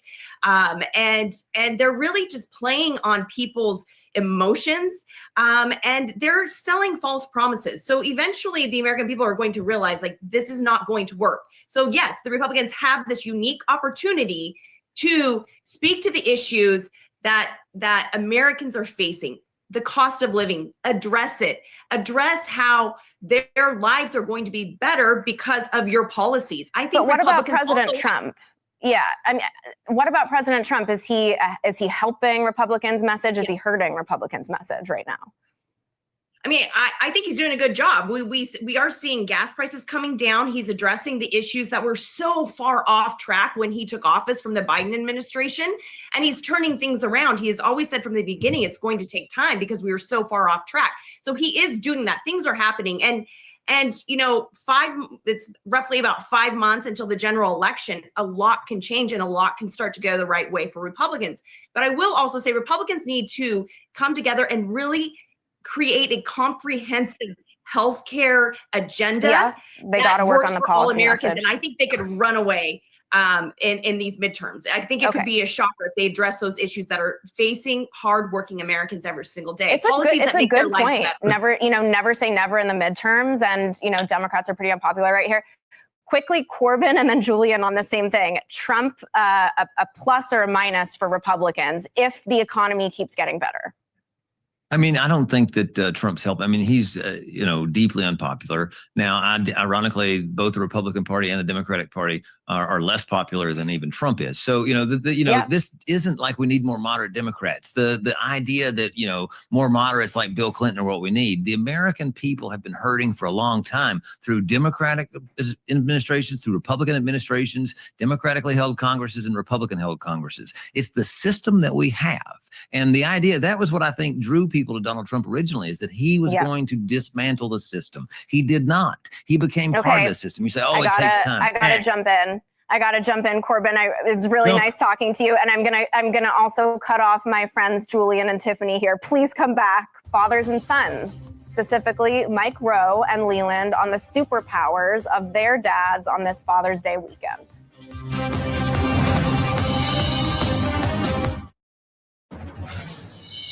Father's Day is this weekend, and I want to wish my dad and my husband the happiest of Father's Days. There they are. I'm so grateful for all they do for me and my kids.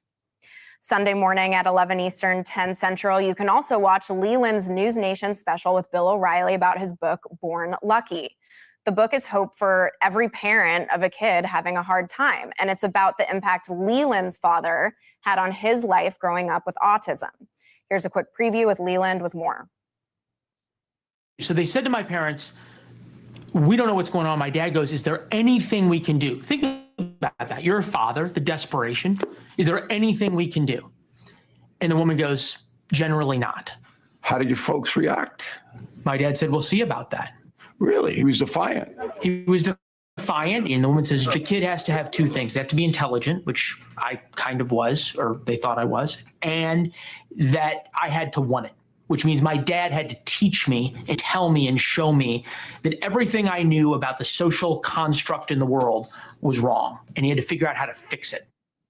To his son, his father is larger than life, the man with all the answers, the hero, although my dad disputes when I use that word. Mine certainly is. But while writing a book about my father, I learned the truth. The hero at the time was scared. Starting when I was young, my father felt alone, and he will tell you unsure of what to do, certain that the world had turned against his son, and that he was the only thing standing between his little boy and ruin.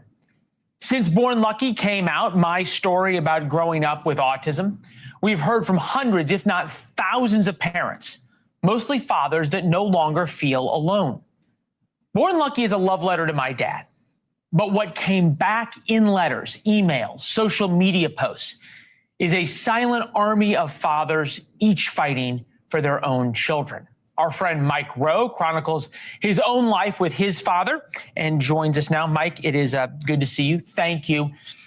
10 years ago, I don't want to say fatherhood was demonized, but it was certainly underappreciated. There was the discussion of toxic masculinity that everybody needed to deal with, and fathers needed to take a step back so their sons could become more in touch with different parts of their lives. That's changed, which I think you and I agree is unquestionably a good thing. Why has it changed?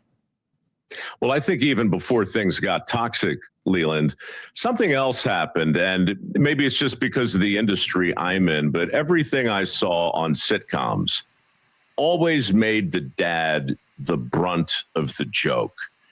It was the dad who couldn't fix the thing. It was the dad who, everybody loves Raymond's great example. I love Ray Romano, but that show was just a love letter to incompetence in fatherhood. And when you start to look for a thing, you can find it everywhere. And so I started seeing a lot of portrayals of dads as something lesser than. Then it got to the toxic thing. And now today, I think, I don't know, history's a wheel, and so sociology and social anthropology, and everybody gets their moment as a GOAT or a hero. And it's high time we started to see our dads as heroes again, in my view. Great book, by the way. No, well, thank you very much. Been honored by so many who've been writing and talking about it. There's so much to unpack in what you just said. The dad is the dunce, I think, is sort of how sitcoms portrayed it. And you go back, right? And when my father grew up, it was Leave It to Beaver and Father Knows Best and everything else. And that's how he sort of ran our house. You still think, though, that as the world looked, or America looked at what was happening to kids without fathers, and I know you've talked about this, 85% of youth in prison come from fatherless homes, 71% of high school dropouts, fatherless homes. And people said, okay, we have to stop demonizing dads, and we have to start making not being a father shameful rather than being a strong father shameful. It's a pendulum. And you're right. With Father Knows Best and Leave It to Beaver, we were all the way in that direction. And then we came all the way back in the other direction. And that's just what we do. It's the fault in our stars, I think. But look, man, you hit the father lottery. Yeah. So did I. Yeah. I hit the double lottery. I had a dad who was very, very specific in the way he raised his three sons. But right next door, I had a grandfather who was different, but between the two of them, they checked every box. There's the old man right there. I actually wrote him a poem on that day when he turned 90, because nothing rhymes with 90. It's a very difficult thing to do, but we were at the home where he and my mom still live. He's 93 now. And I swear, man, it chokes me up when I think of what dads do for their kids that no one ever knows. And my dad was a school teacher. He taught public school for most of his life. And, it didn't come easy. His kids loved him because he worked at it so hard. But I just remember my old man staying up all night, grading papers and evaluating essays and taking it so seriously, And when he retired, I didn't really appreciate it till my mom pulled me aside and said, Michael, you just don't understand how hard he worked for you boys at a job that was never his dream job, never his wish fulfillment. So, being out of your comfort zone, doing the hard thing, those are extraordinarily valuable lessons to pass on to a kid, but you can't do it in a lecture. You can't do it in a sermon. You can only live a life that makes your sons and daughters look at you and go, later, usually, yeah, he knew. Yeah, and you got to live it by example. And in terms of your father and my father set such a high bar for what that meant and how seriously they took that. I could only think about how many kids were so lucky to have your father as their teacher to look after them as well. But I want to bring this back to how many fathers feel so alone. And I think that it's one of the very few things that you can feel, that you can be so successful at. And I'm not a father, so I can't speak from firsthand experience, but be so successful at, and yet be so scared and feel as though you are failing. I talk about this all the time. Look at what happened with college. Look at what parents do, dads in particular, but all parents. What's the single-minded proposition? Don't screw it up. Don't screw your kids up, for crying out loud. And so there's a giant desire to get your hands on an instruction manual, right? Fatherhood for dummies. They just don't want to mess us up, but they don't know all they can do is refer back to the lessons they may or maybe didn't learn from their own dad. Like, there's really no playbook for this. And yet there are books everywhere trying to articulate the very thing you grapple with in your own book. Shameless plug. My mom wrote a book called About Your Father. She wanted me to know about my dad in a series of letters that she kept and then wrote to me over the years. And she published this 4 or 5 years ago when she turned 80 on Father's Day. And, you know, here's my mom trying to instill in her boys a sense of gratitude and wonder and appreciation for the difficulty of doing what her husband did. So I take great comfort, Leland, in seeing people try to figure out how to venerate, how to celebrate. Yeah. That's what it is. It's a celebration. Yeah. Interestingly enough, Born Lucky, the book, started just as about 700 or 800 words I was going to publish on Father's Day. And I was going to end it by saying, for me, every day is Father's Day. He's still my best friend. I know your dad is to you as well. Mike, happy Father's Day to your old man and to mine as well, who's watching. Thank you. And many happy returns. Anyways, that was okay. I think that we know that fathers are important because we always talk about single parent homes and things like that. I can't say that fathers are demonized. I don't know, you guys. I think we kind of know that. But anyways, happy Father's Day to you guys again. Yes, you're important to be in the home. Don't look for sitcoms to tell you how to structure your family. Continues here on Live Now from Fox. You can catch that game 3 p.m. Eastern time, of course, on Fox 1. Now we're taking a look at the roster for the United States men's national team. The squad is, of course, full of stars, from Sergiño Dest, who we just heard from, to Christian Pulisic.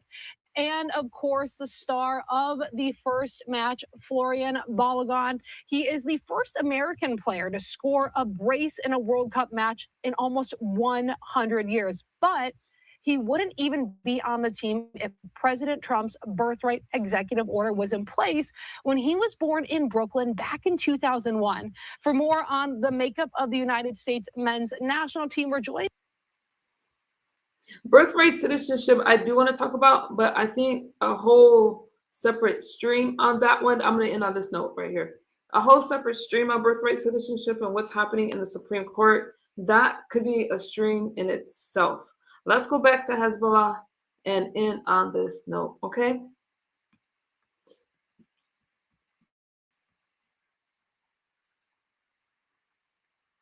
On peace talks. But President Trump is threatening to impose tolls on the Strait of Hormuz if a deal with Tehran is not secured. Chief Foreign Correspondent Trey Yanks is live in Tel Aviv, and he has the latest. Trey, what can you tell us about this peace deal meeting, or at least the preliminary parts of it, in Switzerland today? Yeah, hey guys, good morning. High-level diplomatic talks are taking place in Switzerland aimed at solidifying the memorandum of understanding and entering into the next phase of negotiations. Vice President J.D. Vance is joined by special envoys Kushner and Witkoff for these conversations. And we do know, on attendance from the Iranian side, you have the Speaker of the Iranian Parliament, Mohammad Khalibaf, along with the country's foreign minister. Now, Vice President Vance spoke about the detailed talks before departing. Well, I think number one, just getting things set up in the right way and getting the actual structure of the negotiation in place. So the way that we're going to do this is that we're going to have a principal level political leadership at the top, and then obviously technically to stay on the ground. I think we're going to hopefully make progress on the nuclear issue, make progress on the Lebanon ceasefire issue. Those are the two big things that I think we're going to be focused on. The issue of Lebanon remains a major sticking point. 5 Israeli soldiers were killed by Hezbollah in the course of 48 hours over the weekend. The Israelis responding with heavy airstrikes across southern Lebanon. Now, in response, the Iranians claim they are closing the Strait of Hormuz, something U.S. officials pushed back against, saying that U.S. forces remain in control. President Trump posted a Truth Social about the strait on Saturday evening, saying there will be no tolls in the Hormuz Strait for 60 days during the ceasefire period, and there will be no tolls after the 60-day period has expired unless they are imposed by and for the United States of America. This while Iran's foreign ministry spokesperson said this about Israel and the link to Lebanon in a broader agreement. The other side was obliged to compel those under its influence, specifically the Zionist regime, to cease fire in Lebanon. In this regard, we have seen that they have failed to fulfill their obligations, and this constitutes a clear violation of the ceasefire understanding. The Iranians continue to tie the issue of Lebanon and Hezbollah to the broader memorandum of understanding with the United States, saying any Israeli strikes against Lebanon will be a violation of the agreement. Guys? Trey, so we spoke earlier with the president of Israel, Isaac Herzog, and he says that he has had communication with the Lebanese president, Joseph Aoun, and that he wants to have peace with Lebanon, but that can never happen while Hezbollah is there. Yeah, absolutely. And that is the reason that the Trump administration has this parallel diplomatic track to try and normalize ties between the Israeli and Lebanese governments with one main goal, and that is to disarm Hezbollah, not just in southern Lebanon, but also in the Dakheh neighborhood of southern Beirut. Now, if they're successful on this front, you could see the Israelis and the Lebanese working together to fight Hezbollah, Iran's largest proxy. And that's the goal here, to create a scenario in which Hezbollah has less power and less influence over the region, and that weakens the Iranian position. But again, the fact that the Iranians are tying the issue of Lebanon to the Memorandum of Understanding, this is a key issue that is set to be discussed in Switzerland today to try and detach this and ensure that there is stability in this agreement that was reached between the Iranians and the Americans. You know, Trey, it's no secret that there's a lot of different factions inside of our country, outside of our country, other countries who aren't happy about the prospect of this peace deal, that thinks that we should have as a nation and that President Trump should have kept going with the war. Can you explain what do those people who have that point of view, what does it look like if we had continued, whether it's to gas prices? Could this have, the next thing would be what, Karg Island, boots on the ground? What kind of escalation are they willing, those who oppose this, were they willing to stomach in order to continue this fight against Iran? I'm just kind of confused about that. Yeah, there are a variety of questions that could be asked about the more hawkish voices as it relates to the conflict with Iran. And there were questions that the administration was asking as well. If the bombing campaign against the Iranian regime continued for 2 weeks or 4 weeks or even longer, the question to be asked is, do you believe that this would have led to regime change in Iran? And the short answer is no, because as we saw during Operation Epic Fury, you could degrade the Iranian military and destroy the country's navy. But this is a country that ultimately has a mosaic defense system. And at least during that 40-day period, they were still launching missiles and drones. And the United States and Israel went after the production lines of these drones and missiles. But ultimately, this is a country of more than 90 million people. It's a very large country. And their leadership was taken out. Their military was really damaged. And their economic situation was in a dire position due to the U.S. naval blockade. And that is, according to our sources, why President Trump believed it was the right time to enter into this memorandum of understanding with the Iranians with one goal, to ensure that the Iranians never have a path to a nuclear weapon. Now, today we heard a statement from Iran's President Masoud Pezeshkian saying that the Iranians will maintain their ability to enrich uranium.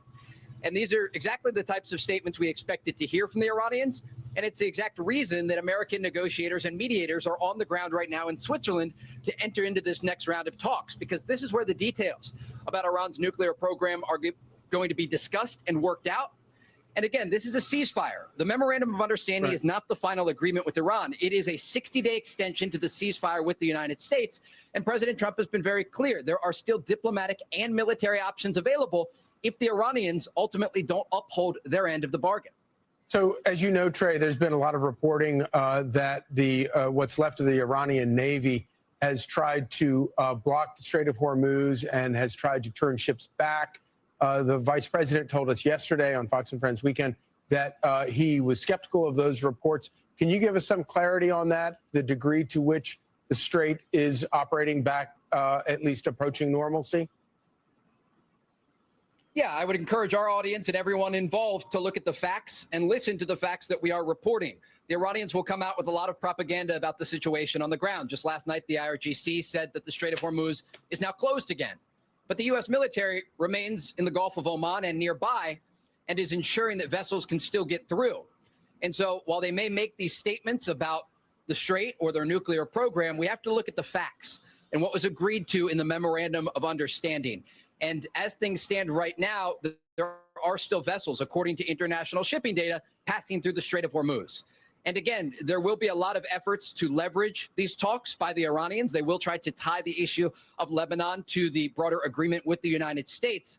But it's important to be measured and patient here because ceasefires are never clear or straightforward. There will be violations to the agreement, and there will be efforts by the Iranians to increase what leverage they have left. But the bottom line here is that American negotiators are on the ground in Switzerland as we speak, and they are working out the details in this Memorandum of Understanding and laying the foundation for the next round of talks as it relates to Iran's nuclear program. All right, Trey, thank you very much. We'll continue to follow that. Thank you, Trey. Well, we're going to have our chief news and legal correspondent, Shannon Bream, come in, the host of Fox News Sunday. You just heard Trey talking about these issues here in Iran. Any thoughts, Shannon? Yeah, I mean, so much of this, it seems channeled back to the Israel-Lebanon-Hezbollah conflict. And, you know, Iran pointed to that saying, listen, that's the reason that we're going to shut down the Strait. That's the reason we are shutting down the Strait, although our military sources are saying the Strait is open, ships are moving. But it all gets back to that particular conflict. And Israel says we're going to defend ourselves. There is a threat there. But there are questions from critics who say, is this more about Prime Minister Netanyahu's fall elections, burnishing his image at home? One of our guests today on Fox News Sunday is going to be Israel's ambassador to the UN, Danny Danon, and we'll talk about all of that. And very interesting indeed. Thanks, Shannon. So, Shannon, let's talk about this, and that is the former presidential candidate and Vice President Kamala Harris went on Don Lemon's show, and among the various things she said, she talked about going after President Trump and President Trump's DOJ if elected. Here's what she said. Listen here. I want to get your reaction. I think that the people who deserve to be prosecuted or whatever it is for misusing the Justice Department and abusing, I believe, American citizens and American politicians, whether you want to say political rivals or whatever, I think that they should face, you know, some sort of justice. Oh, well, I absolutely believe that. And I believe that there should be that there should be accountability, especially for people in the highest roles of power. If you are president, let's just say in 2028 you are elected, will you make sure that there's accountability? Oh, I believe firmly in accountability. Yes. Shannon, your reaction to talk like that? Yeah, not surprising, because I feel like this has been ratcheting up back and forth. It started during the Biden administration. A lot of people would argue some type of weaponization of the DOJ. Now, President Trump's critics say they're seeing it on this watch. So I would imagine whichever the administration is next time, it's a Democrat, they're going to say, okay, these precedents are now set, and we're going to go after people based on their prosecutorial decisions, what they did. Not surprising. I'm not sure that there's a way to pull back from where we are, or if, listen, we just have new and different precedents. And every successive administration, whether they're D or R, are going to push the limits of that. You know, Shannon, one of the grossest stories to come up over the last couple of weeks is with the MLB under fire for the San Francisco Giants Pride Night, where the team forced players to wear caps that had a political message celebrating Pride Night. And a number of the players donned caps that had Bible verses. And the team did not like the Bible verses, went after them, condemned the players for wearing the Bible verses. And of course, they still had to wear the hats with the political message. A flurry of lawsuits have sparked around the country from the DOJ or investigations by the DOJ into this. How do you see this playing out? Well, I think the main track to watch is the assistant AG, Harmeet Dillon, who has sent a letter to Major League Baseball, to the commissioner, and saying, we've referred you to the Equal Employment Opportunity Commission for possible discrimination on the basis of religious beliefs, because that's what this boils down to for these various players who say, we have no hate. We are about love, but we want to point out Genesis and what it says about the original purpose of the rainbow and the covenant it represents between God and the earth, that he's never going to destroy it again by a flood.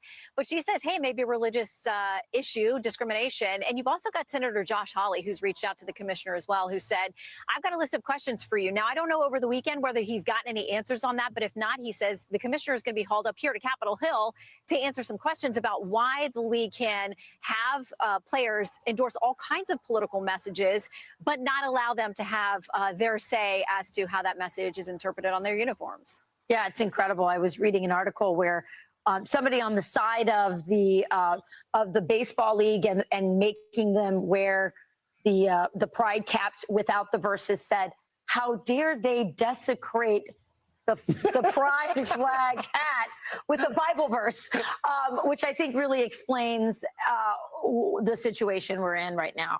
But it is nice to know that if, elections, as Barack Obama says, elections matter. You have Harmeet Dillon. You can be sure that the last attorney general would not have jumped in to do anything like that. Would have viewed it very differently. Yeah, it would be very different. All right. I want to move to this because the judge in the Tyler Robinson case is going to be issuing rulings tomorrow on sanctions and use of hearsay evidence at the July preliminary hearing. What does that mean? Explain and break that down for us. Yeah, so on the sanctions issue, it's whether prosecutors crossed a line of sort of a gag order when they went out and commented when some information got out about an ATF ballistics report about some, bullet fragments and things that were recovered. And they said, the prosecutors, we had to go out there and correct misinformation. That's why we were speaking publicly about this evidence. So we'll see what the judge does with that.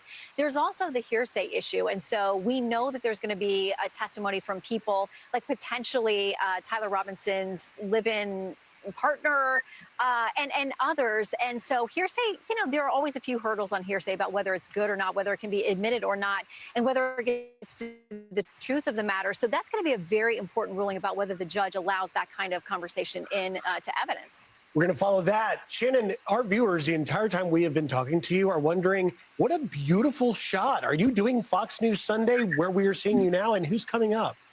We're doing a special live show from the U.S. Supreme Court. This week, we are supposed to get the biggies: birthright citizenship, trans athletes in female sports, how many days after Election Day you can count mail-in ballots, all of these biggies we're waiting on. So we're going to break those down today.